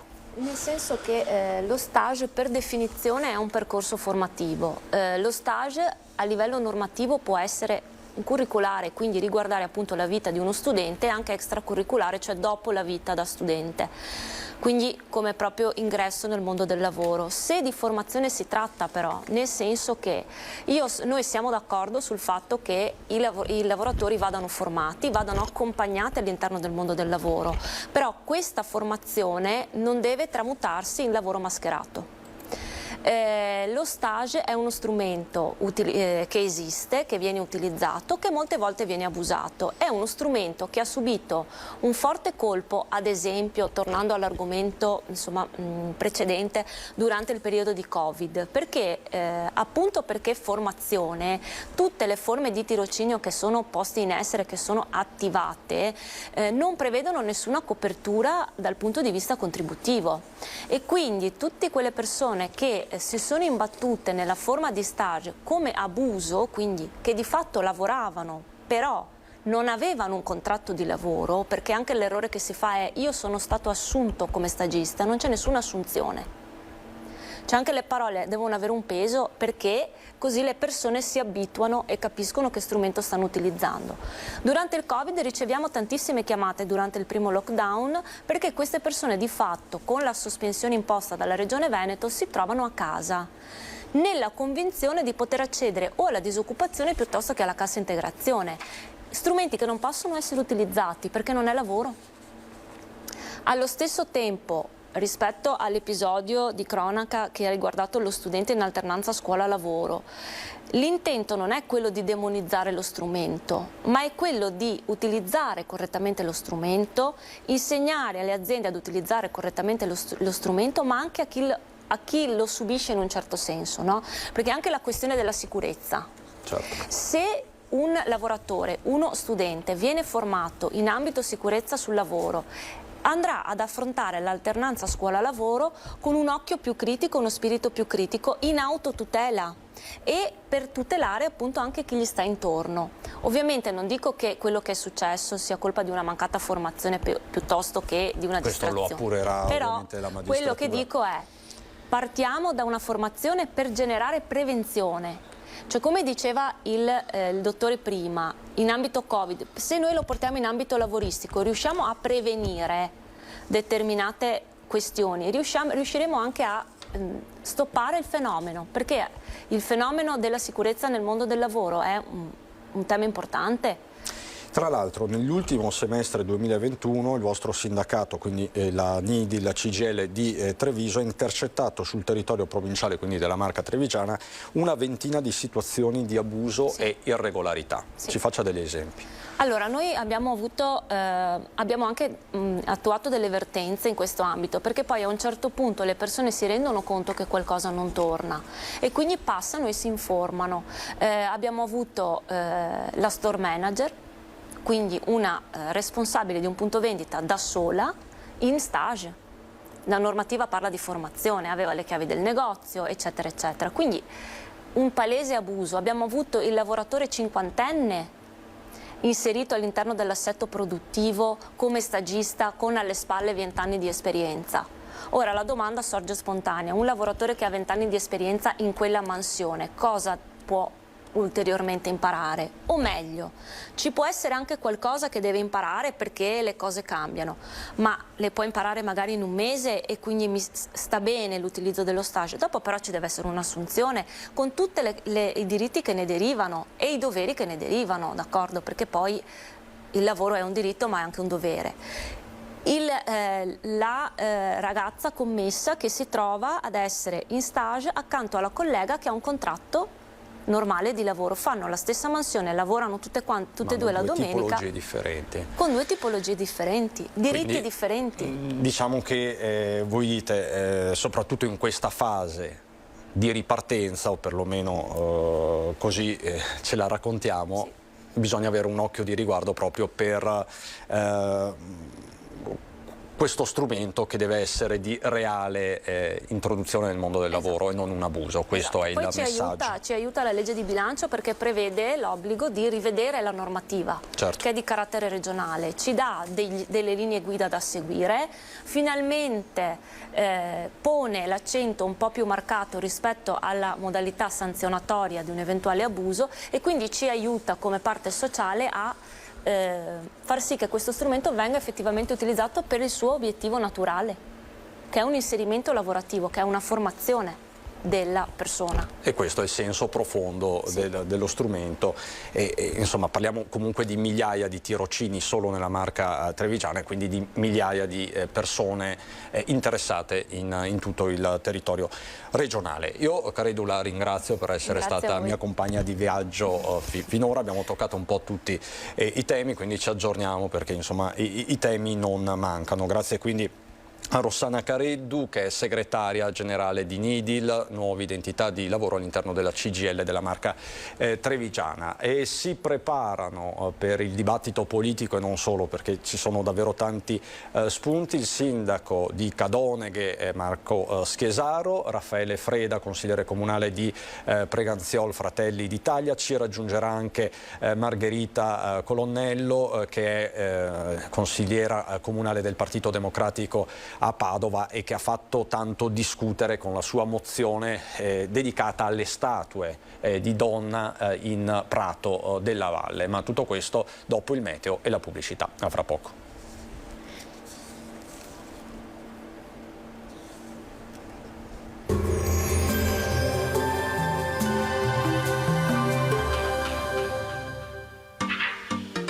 Tremonti, attrezzature e materiale per saldatura professionale a Montebelluna. Benvenuti al meteo. Alta pressione sull'Italia, bel tempo asciutto e stabile, ma si aggrava la siccità soprattutto al nord, dove si registra l'assenza di piogge da circa un mese, con pesanti conseguenze ambientali su fiumi, laghi e agricoltura. Nel dettaglio sul Veneto, la giornata di giovedì 3 febbraio sarà caratterizzata dalla presenza del sole. Qualche addensamento pomeridiano ci sarà, con cielo a tratti coperto ma alternato ad ampie schiarite. Temperature stazionarie, minime tra -2 e 2 gradi, massime tutto sommato gradevoli, comprese tra 8 e 11 gradi. Ci spostiamo ora sul Friuli Venezia Giulia, dove sarà soleggiato con cielo sereno o poco nuvoloso, nuvolosità irregolare al pomeriggio in pianura. Temperature minime tra -1 e 5 gradi, massime sugli 11-12 gradi. Infine diamo uno sguardo alla situazione del Trentino Alto Adige, dove avremo sempre tanto sole, sarà sereno o velato un po' su tutti i settori. Temperature minime intorno allo 0 o di poco superiori, massime sui 12-13 gradi. Dal meteo di Antenna 3 per ora è tutto, grazie per l'attenzione, arrivederci.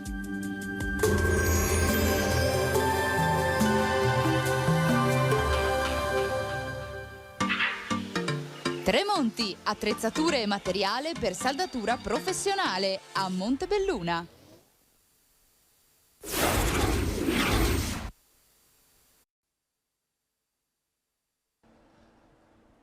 Di nuovo in diretta per la seconda parte di questa prima edizione dei nostri telegiornali. La notizia del giorno è quella che riguarda l'imprenditore bulgaro Dimitre Trajkov, accusato della morte delle due ragazze Sara e Jessica domenica sera sulla 28. Il GIP di Pordenone, infatti, Giorgio Cozzarini, ha applicato la misura cautelare degli arresti domiciliari per l'uomo, per il 60enne. Il provvedimento è stato notificato questa mattina, vi abbiamo aggiornato in apertura di questa diretta. L'uomo dovrà indossare un braccialetto elettronico che al momento pare non disponibile, ma anche questo va appurato. Resta il fatto che va agli arresti domiciliari. Nella giornata di ieri l'imprenditore arrestato con l'accusa, lo ricordiamo, di omicidio stradale plurimo, fuga e omissione di soccorso nel corso dell'udienza di convalida, si era avvalso della facoltà di non rispondere. Di fronte al GIP Cozzarini l'indagato infatti era rimasto in silenzio. Il GIP ha accolto questa mattina parzialmente le richieste della difesa. Secondo la Procura della Repubblica però esiste pericolo di fuga in considerazione delle cospicue disponibilità economiche dell'indagato e dei suoi contatti con la Bulgaria, di cui è originario.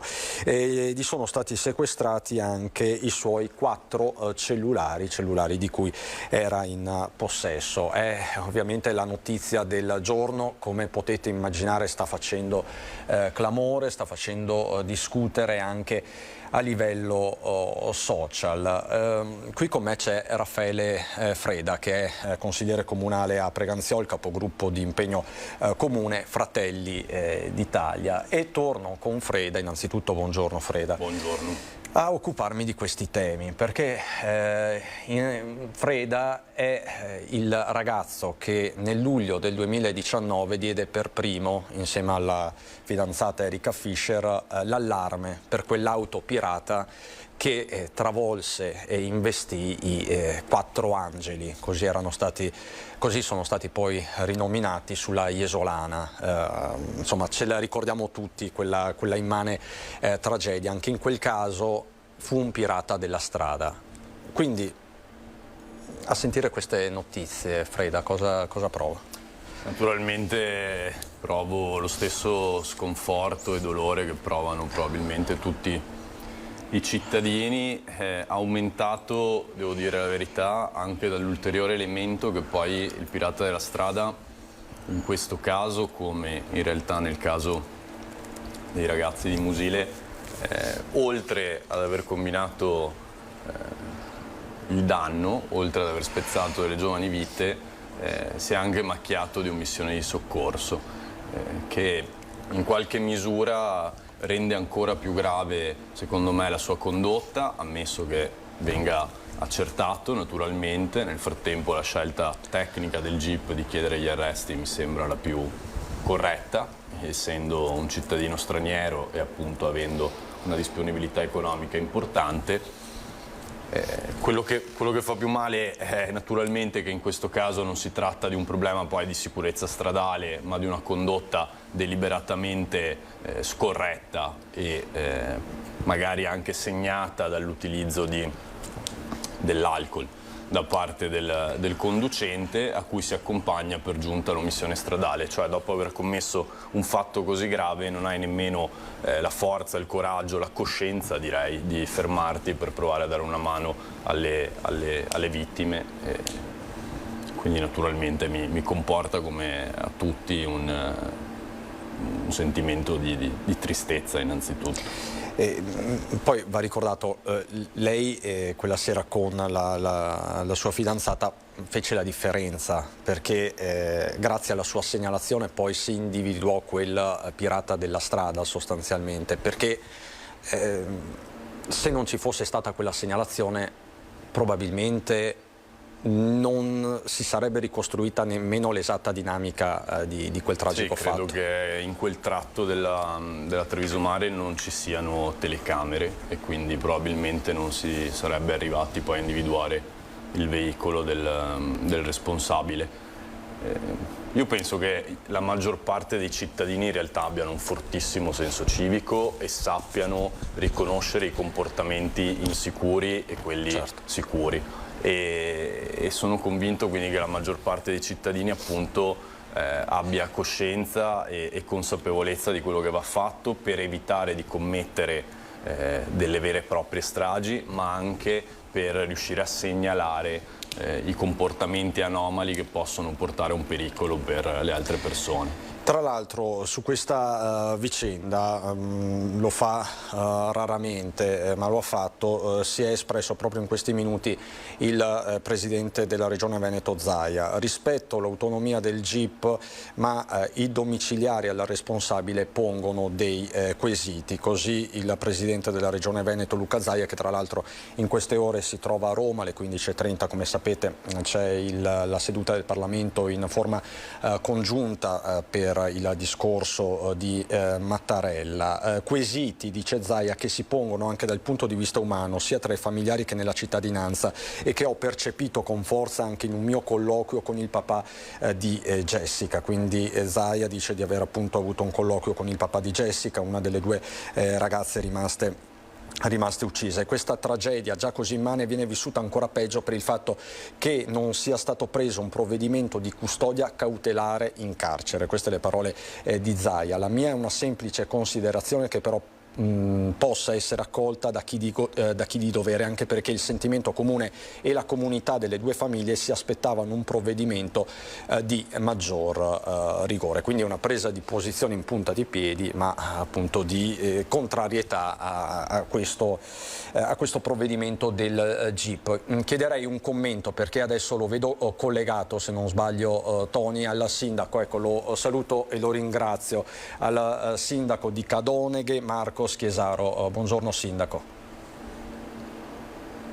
Buongiorno a voi. Ecco, si sente di commentare questo tragico fatto e soprattutto questo provvedimento del GIP. Guardate, io sto prendendo dai giornali di questa tragedia.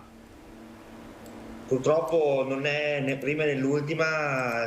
Questa mattina prendevo un caffè qui in una caffetteria del mio paese e sentivo molti che stavano commentando. Un senso veramente di tristezza e lascia molto sconcertati un po' tutti.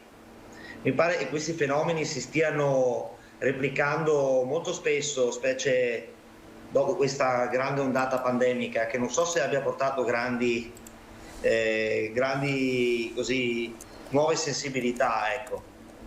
Non so che riflessione vogliate fare voi, però io vorrei così commentare con un silenzio e un grande rispetto, insomma, per chi è rimasto vittima. Cambiamo argomento, ma era doveroso fare una riflessione su quanto accaduto domenica sera in A28 e riparto da lei, sindaco. È un po' il tema di questi giorni, è il tema di questa puntata, uno dei temi, il caro bolletta, il caro energia. So che il comune di Cadoneghe da questo punto di vista ha preso proprio in queste ore dei provvedimenti a sostegno delle famiglie. Ce li può illustrare?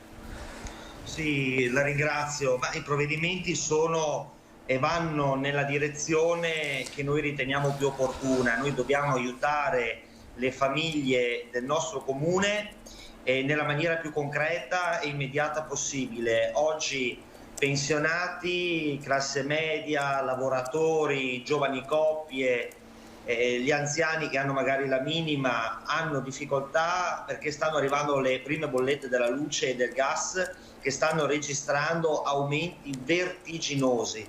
Fino a qualche anno fa ci si poteva lamentare se avevamo un aumento del 2-3%, qui stiamo parlando del 100, addirittura 200% per tante categorie di persone che stanno accusando il colpo non solo le classi storicamente, penso agli anziani e penso ai pensionati, ma sta arrivando ad aggredire anche quella classe media tanto vanto del nostro paese, perché ha sempre rappresentato le colonne portanti. L'agire di questa amministrazione, quello che stiamo mettendo in campo proprio in questi giorni, è di un bonus per il gas a tutti i cittadini di Cadoneghe che hanno un reddito ISEE dai 0 ai 20.000 euro. Questo è un aiuto importante e andiamo a rimborsare in toto la bolletta del gas arrivata o in arrivo. Sappiamo di non risolvere i problemi del mondo, ma sappiamo di dare un aiuto concreto e mirato a tutte le famiglie che hanno realmente bisogno.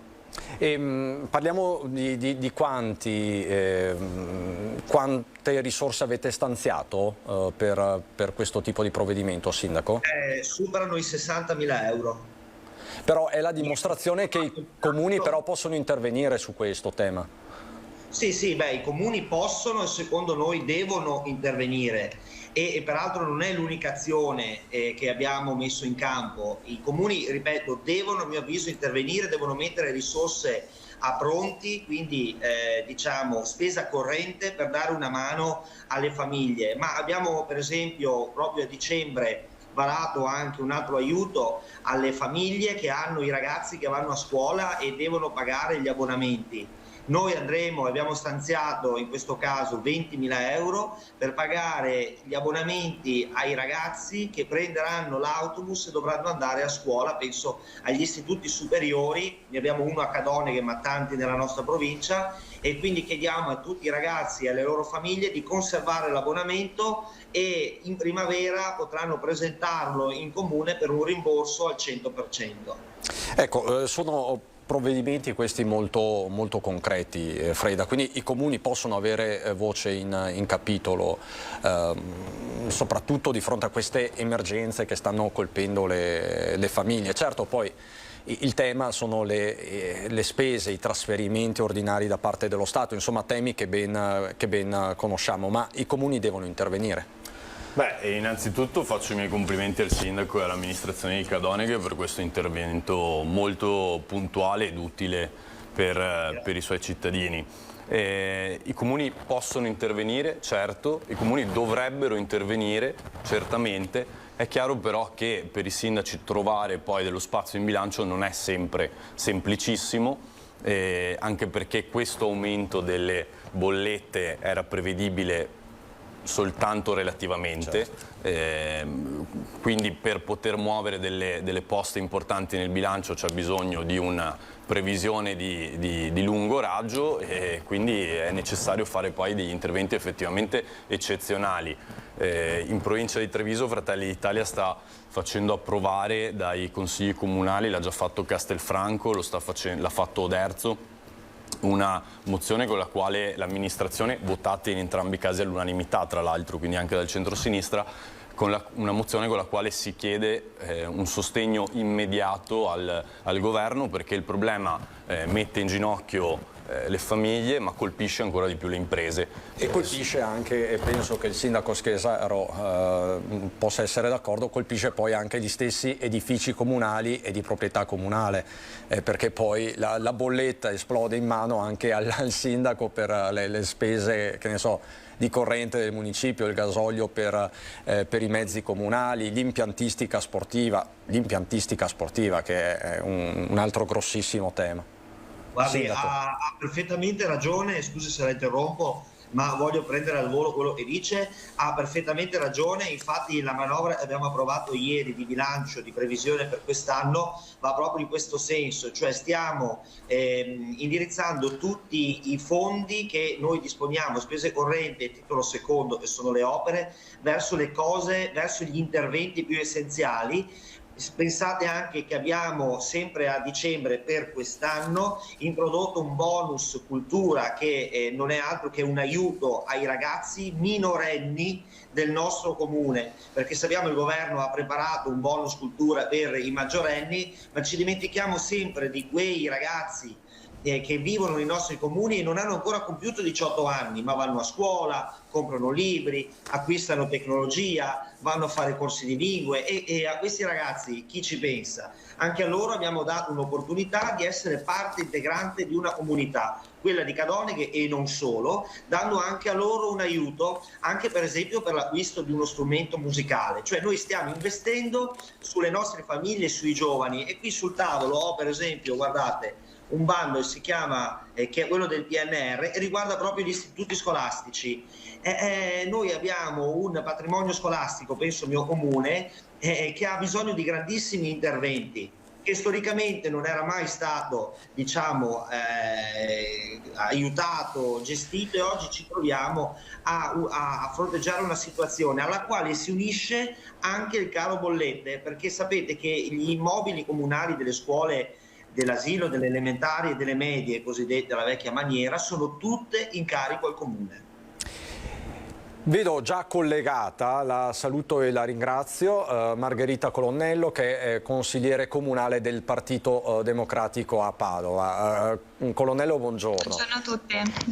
Lei in queste settimane ha fatto parlare il mondo, però poi verremo al tema di Prato della Valle. Ne approfitto per chiederle anche a lei di questo caro bolletta e delle misure che può mettere in campo un comune. Lei è rappresentante comunque di maggioranza di uno dei comuni principali del Veneto. Si pone un tema sociale molto serio quando parliamo di caro bollette.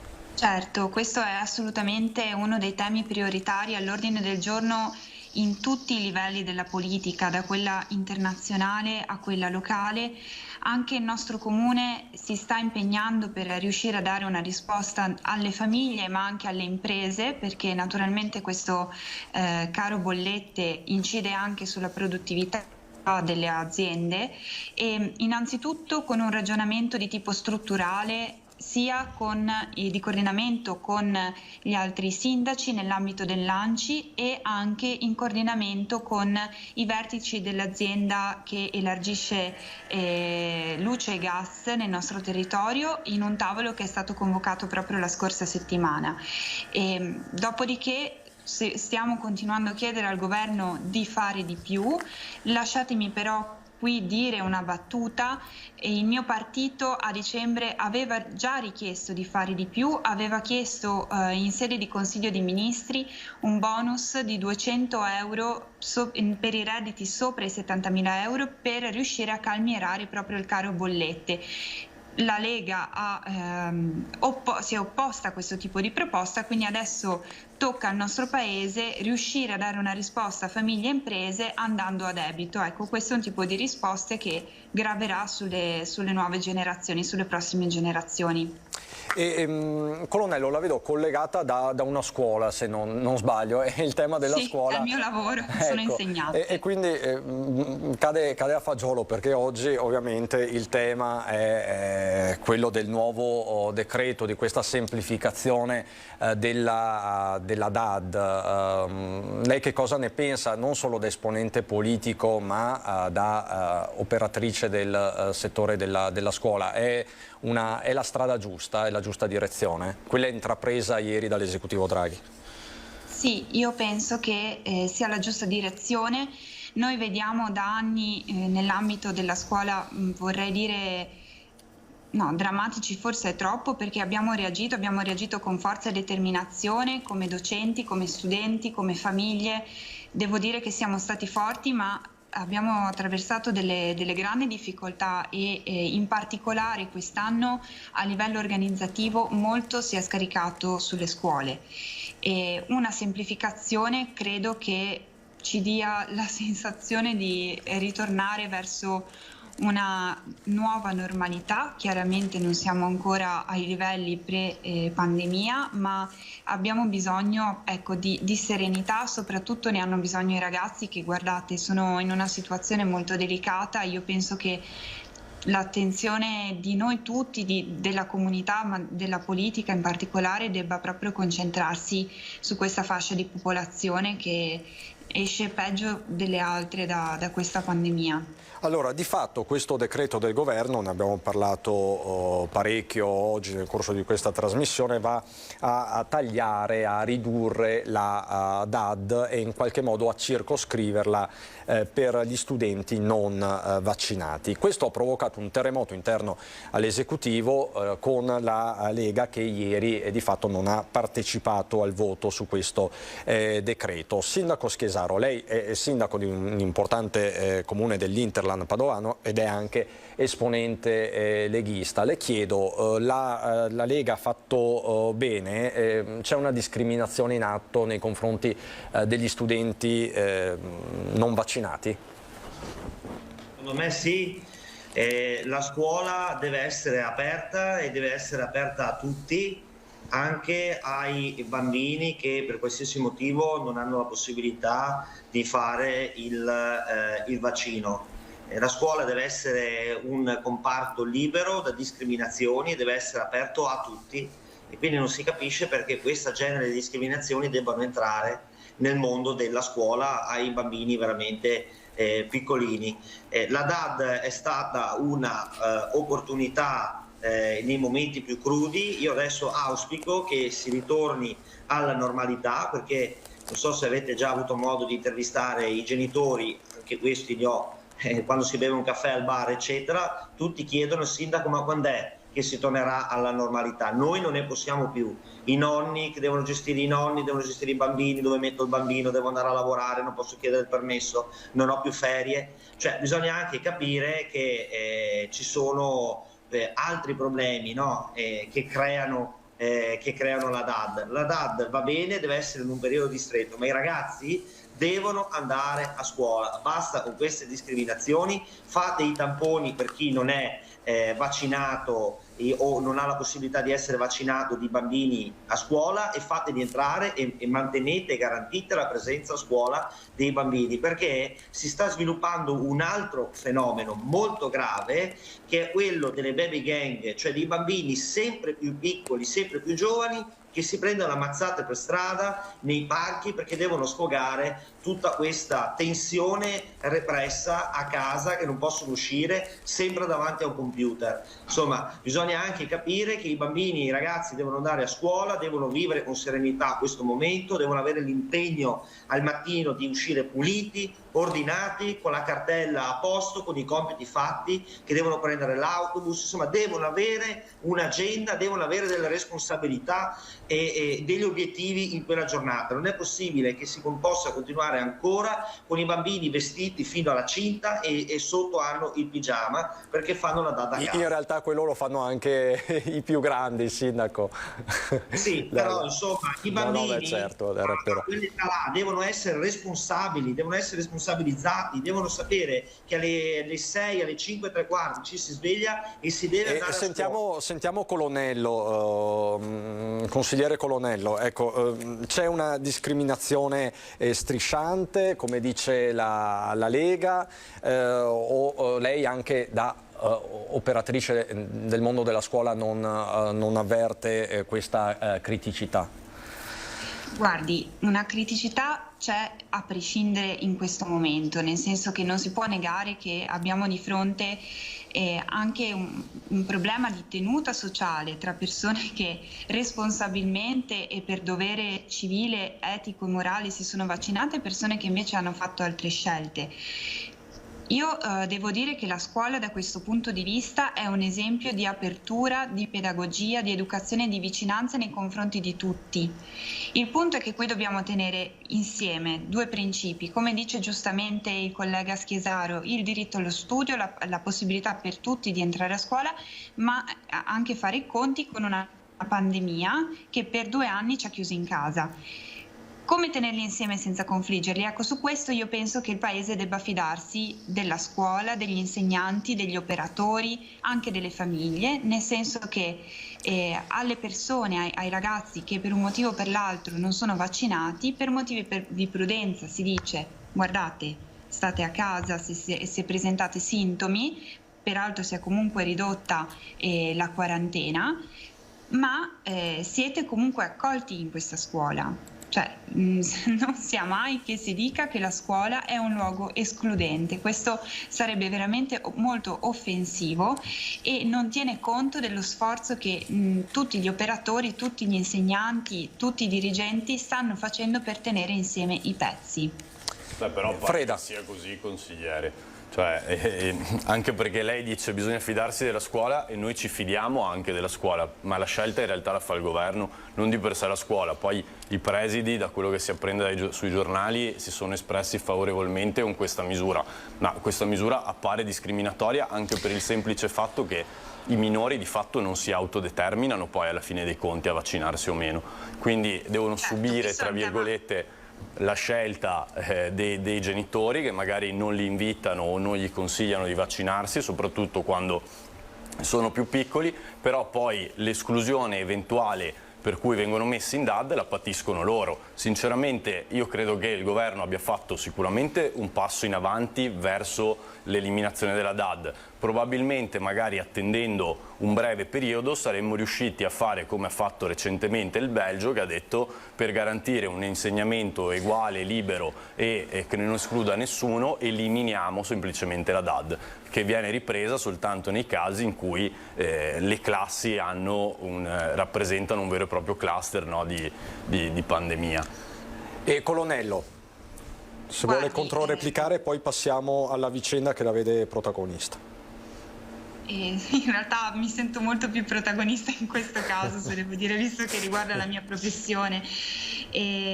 Guardi, io penso che dobbiamo capire che cosa vuol dire stare in classe quando ci sono 20-25 ragazzi più l'insegnante, talvolta anche l'insegnante di sostegno, talvolta anche l'OS, perché ci sono anche le persone fragili, ricordiamo, i ragazzi con disabilità, le ragazze con disabilità che frequentano le nostre aule, che vanno protetti, vanno tutelati. Bisogna avere un occhio in più rispetto ad altri.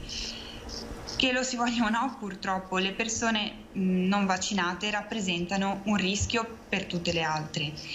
Quindi il punto è riuscire a garantire la sicurezza di tutti senza essere escludenti. Questo è come dire, per noi operatori, per noi insegnanti è una questione di atteggiamento, una questione di responsabilità, un modo di condurre la classe e di tenerla insieme, nonostante tutto. E noi abbiamo la necessità che i ragazzi stiano a scuola e abbiamo però anche la necessità di tutelarli.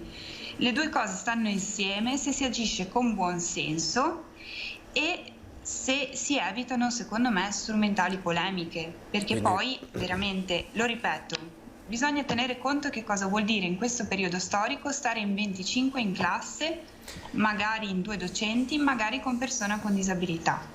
Quindi il Colonnello ci ricorda che oltre a un elemento, diciamo così, normativo / politico e quindi foriero anche di polemica politica, c'è giustamente un elemento umano, no? Poi sta anche al singolo docente. Se posso, la polemica politica, cioè questo diventa un argomento di polemica politica perché se passa come un messaggio che arriva da me o dal sindaco di Cadoneghe, in realtà questo è il sentimento prevalente nelle famiglie che poi parlano con gli amministratori locali. Io ci tengo a precisarlo, anche famiglie i cui figli sono vaccinati non vedono di buon occhio il fatto che i ragazzi non vaccinati vengano messi in DAD e abbiano un trattamento di fatto diverso. Di fronte a un trattamento diverso diventa difficile non parlare di discriminazione. Poi, chiaro che il consigliere di Padova porta degli argomenti rispettabili, io sinceramente la vedo in maniera sicuramente diversa. Nelle prossime ore, nei prossimi giorni sarà uno degli argomenti.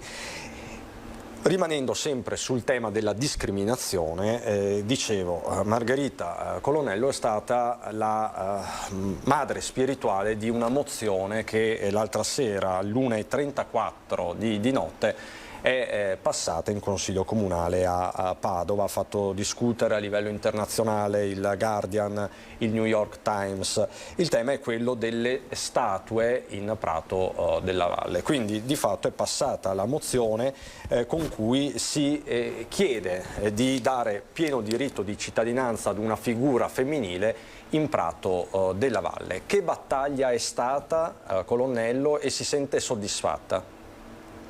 Sì, grazie. Intanto mi sento di dire che non sono la madre di questa mozione. In realtà una discussione su Prato della Valle, sulla presenza femminile, è una discussione antica nella nostra città. Erano già state avanzate delle proposte nel nostro stesso senso.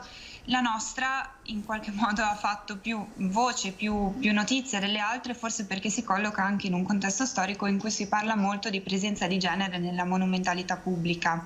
Inoltre tengo qui a specificare che la mozione è stata firmata da me e dal collega Simone Pillitteri. Mi piace ricordarlo perché questo dimostra che sui temi della parità di genere si può essere veramente insieme, uomini e donne, per il progresso generale.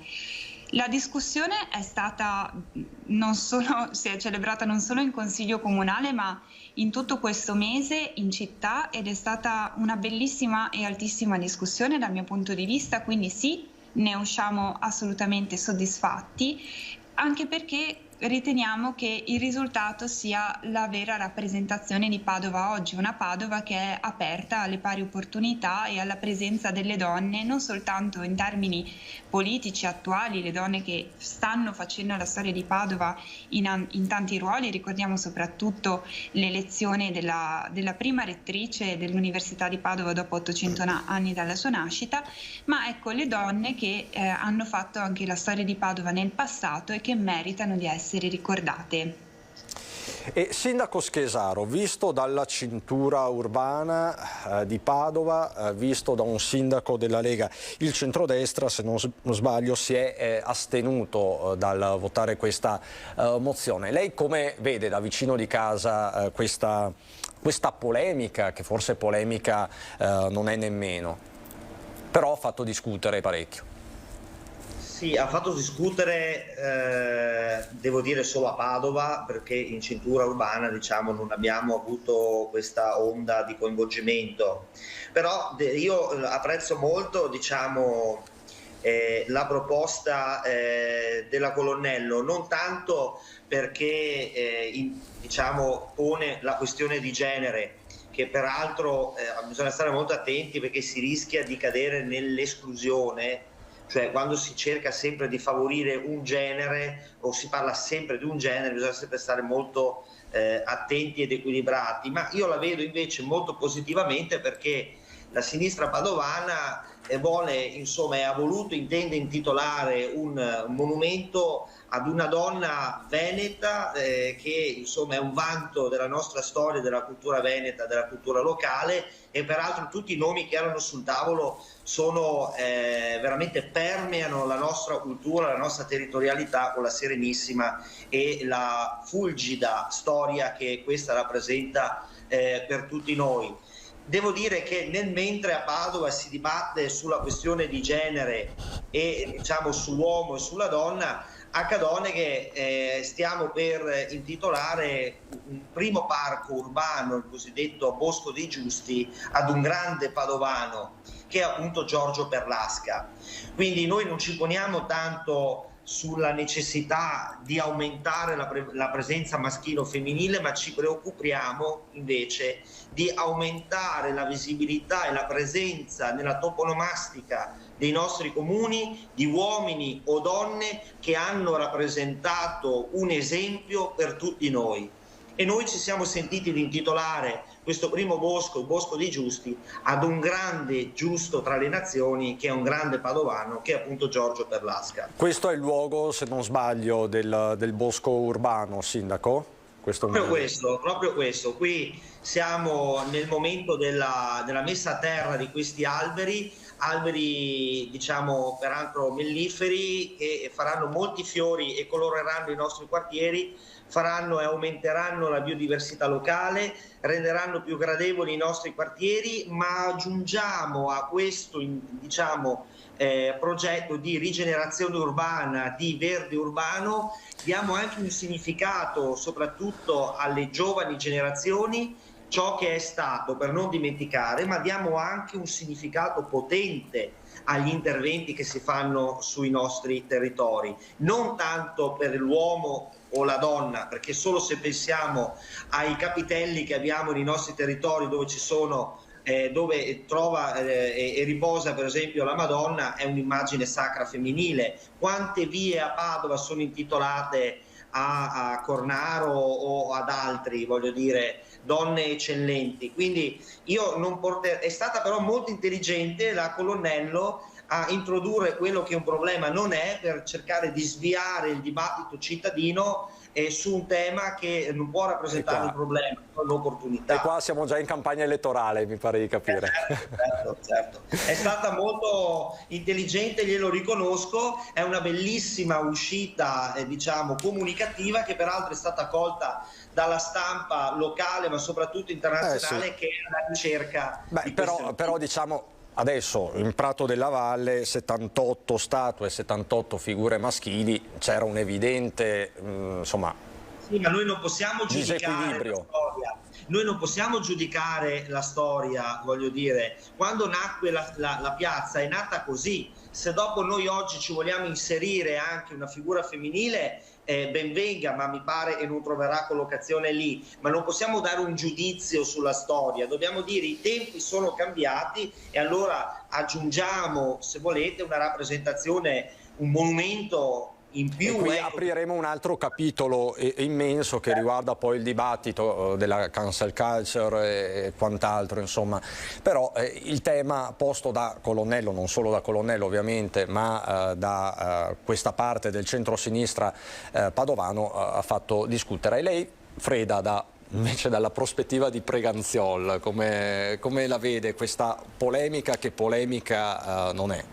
Allora, forse sì. Preganziol forse ha poco a vedere con la cosa, però se non sbaglio la proposta riguarda l'installazione della statua della prima donna laureatasi all'Università di Padova, no?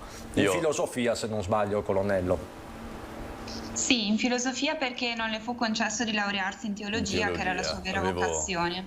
Avevo letto, io poiché ho studiato a Padova, in realtà la notizia l'ho trovata interessante e ho apprezzato molto che sia stata scelta quel tipo di figura, che non è una figura quindi politicizzata, ma che fa perno sul pregio, sul prestigio di un'istituzione di 800 anni come l'Università di Padova, che dà gloria alla nostra regione, oltre che alla stessa città di Padova. Quindi lei, se fosse stato in consiglio comunale a Padova, avrebbe votato sì alla mozione, Colonnello? Sai cosa, Cristian? Io non lo so se la parità di genere monumentale porti davvero un contributo alle pari opportunità. In generale, su quello che è il tema della cancel culture mi trovo in disaccordo, la vedo più come il sindaco che diceva: la storia non si giudica, la storia non si revisiona, però in questo caso non si cancella nulla, in questo caso si aggiunge qualcosa, no? E allora, siccome si aggiunge qualcosa, tutto sommato penso che aggiungere una statua, un riconoscimento, una figura femminile così importante, tutto sommato possa essere qualcosa che dovrebbe far discutere forse anche meno, ecco. Allora, e facciamo un Schiesaro.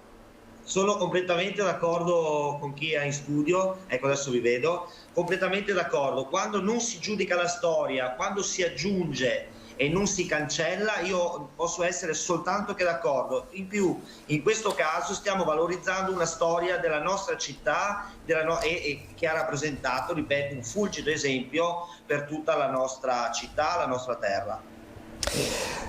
Adesso vorrei, prima di andare in pubblicità, portare subito un esempio di attualità, no? Perché non stiamo parlando dei massimi sistemi, perché non più tardi di una settimana fa tutti i politici, buona parte dei politici italiani, dei leader di partito, evocavano un presidente donna, insomma lo ricordiamo tutti, insomma le uscite di venerdì sera di Matteo Salvini, di Giuseppe Conte poi e quant'altro, insomma il nome della Belloni, della Casellati, della Padovana Casellati prima e quant'altro, però poi non se n'è fatto nulla e qualcuno ha parlato di una strumentalizzazione delle donne in politica, buttate in pasto così alla mercé di questi grandi elettori.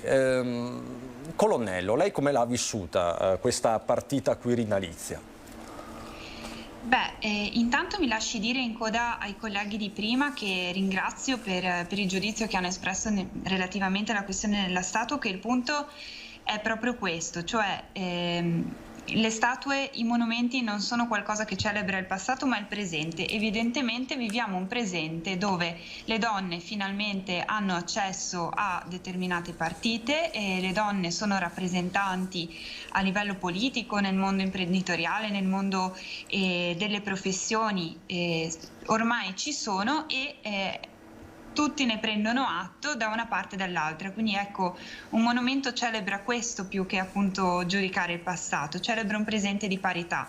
E a tal proposito, per quanto riguarda la partita del Quirinale, io ho trovato un indice, ecco, forse di mancata parità, il fatto che si chiedesse a gran voce il nome di una donna come se donna fosse automaticamente qualcosa di giusto e valido per tutti. Non è il sesso che conferisce una qualità rispetto ad un compito di questo tipo.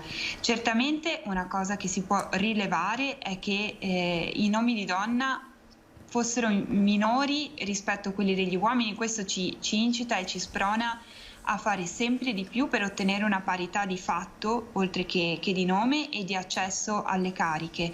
Però nel caso della scelta del Presidente della Repubblica bisognava scegliere un nome che fosse il più condiviso possibile, il più istituzionale possibile. Quindi io sono molto soddisfatta dell'elezione del Presidente Mattarella, anche perché appunto spesso e volentieri per far gioco all'alternativa si è detto semplicemente sono donne, ma questo come dire, è offensivo per la dignità delle stesse donne che si sono messe in gioco, che sono ben di più, sono politiche anche certo. di lungo respiro, di lunga data. Presidente Mattarella che alle 15:30 parlerà alle Camere e ovviamente anche lì gli occhi sono puntati su Roma per capire se ci sarà o meno una mezza strigliata alle forze politiche come avvenne nel 2013 con il Napolitano bis, ma ne parliamo subito dopo la pubblicità, fra poco.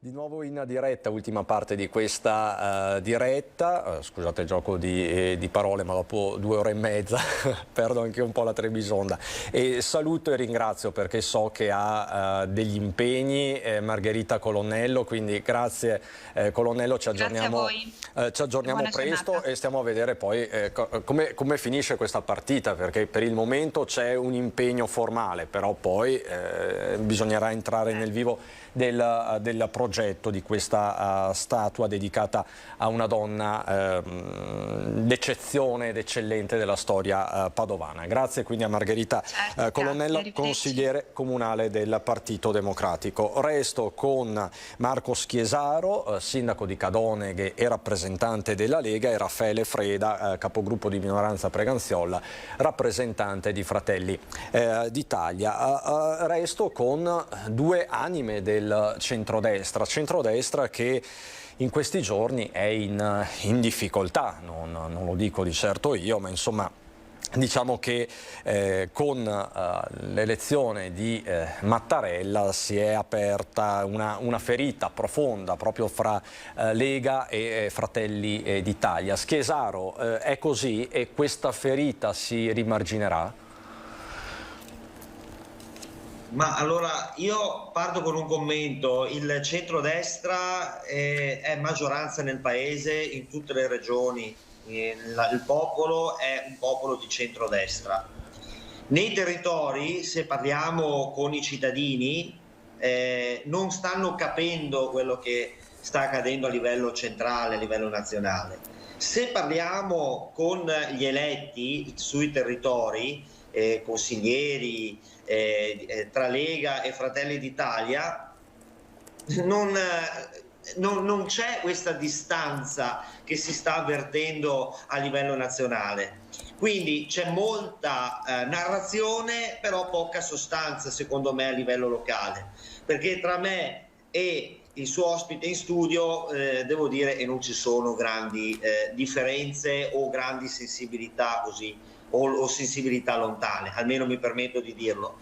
Per quanto riguarda l'elezione del Presidente della Repubblica, Freda ha detto sicuramente, quindi insomma quindi io, è reciproco, Sindaco. Esatto, ciò che dice Freda è quello che sostanzialmente dico io, sono quelle le comunanze culturali, ideologiche, di indirizzo di governo e amministrativo sui territori. Per quanto riguarda Mattarella, io non mi permetterei mai di dare un giudizio sul Presidente uscente e il nuovo Presidente della Repubblica, però io non ero tra quelli che avrebbe votato Mattarella, nel senso che io ero per un candidato donna, che in questo caso era Maria Elisabetta Alberti Casellati, perché la conosco, l'avrei votata non perché è donna, ma perché è capacissima e un politico brillante che sa muoversi nei contesti nazionali e nei contesti internazionali, e lo ha dimostrato da molto tempo, lo sta dimostrando da tempo. Io la conosco dal 2003, quindi figuriamoci se non l'avrei dato. E poi è una conoscenza anche del nostro territorio padovano e anche di Cadoneghe, quindi io avrei votato lei come donna, non avrei votato Belloni, perché noi non siamo una derivazione, non abbiamo la cultura socialista o comunista come funziona in Russia, che chi era nel KGB, nei servizi segreti, diventa Presidente della Repubblica, quindi diciamo non avrei votato Belloni. Io sarei rimasto sul punto della Casellati, però capisco, perché mi sono confrontato anche con i nostri responsabili nazionali, che se la Lega non avesse sostenuto all'ottava votazione Mattarella, saremo ancora là a contare le schede, perché non c'era né per il centro-sinistra né per il centro-destra una maggioranza tale per poter arrivare a 505 e quindi eleggerci la scelta di Salvini, la comunicazione finale di sabato mattina è stata un po' una strada segnata, lei dice, quindi non si sente di... È stata quella di prendere atto che se la Lega e Fratelli d'Italia non si astenevano in toto e continuavano a farlo, saremmo ancora là a contare le schede. Ecco, quindi Salvini, sentendo i rappresentanti, ha detto: bene, allora tutti i nomi che noi abbiamo proposto c'è stato un no sonoro e addirittura non l'avevano neanche preso in considerazione, chiudiamo questa partita perché le emergenze, le urgenze del governo ci sono e comunque il paese deve andare avanti, non possiamo perdere giorni e settimane dietro alla votazione del Presidente della Repubblica, chiudiamo su Mattarella, sapendo tutti noi che è una chiusura amara e talvolta anche sconfortante, ma non nel giudizio del Presidente della Repubblica, giammai. Nelle modalità che hanno, certo. Esatto. Sindaco, grazie mille, però prima di salutarla chiedo una battuta anche a Freda. La Meloni però dovrà convincersi di questo. Al momento non mi pare ben disposta nei confronti di Salvini. Fratelli d'Italia è rimasta sicuramente sorpresa dall'atteggiamento, poi dal posizionamento che hanno avuto gli alleati al termine della partita dell'elezione del Presidente della Repubblica, perché dopo 15 anni di Presidente della Repubblica del Partito Democratico gli elettori di centrodestra auspicavano, così come era possibile trovando un'intesa con i centristi, che il Presidente fuoriuscisse effettivamente da un'area culturale e politica di centrodestra. La scelta di ripescare, tra virgolette, il Presidente Mattarella, tra l'altro, ha dato l'idea di delle votazioni che poi effettivamente abbiano rappresentato una sorta di liturgia per arrivare a un punto su cui i partiti che fanno parte della maggioranza di Draghi si erano già messi d'accordo prima che iniziassero le votazioni stesse, e quindi naturalmente Fratelli d'Italia si è sentita in parte anche presa in giro, ma non quanto ritengo gli elettori stessi del centrodestra. Quindi insomma che servirà del tempo per ricucire in qualche modo lo strappo, ma insomma staremo a vedere e aggiorneremo man mano sulle dinamiche sia nazionali che locali, che poi non sempre sono simili, no, su questo ha ragione assolutamente il sindaco Schiesaro. Grazie quindi a Marco Schiesaro, sindaco di Cadoneghe, grazie sindaco, grazie a Raffaele Freda, Fratelli d'Italia, grazie a Tony Esposito e Marco Gagliazzo in regia, grazie a tutti voi per la cortese attenzione. Noi rientriamo in diretta alle 18:30 con l'edizione regionale, 19 Venezia, 19:30 Treviso e Belluno. Per il momento è tutto, buon pomeriggio.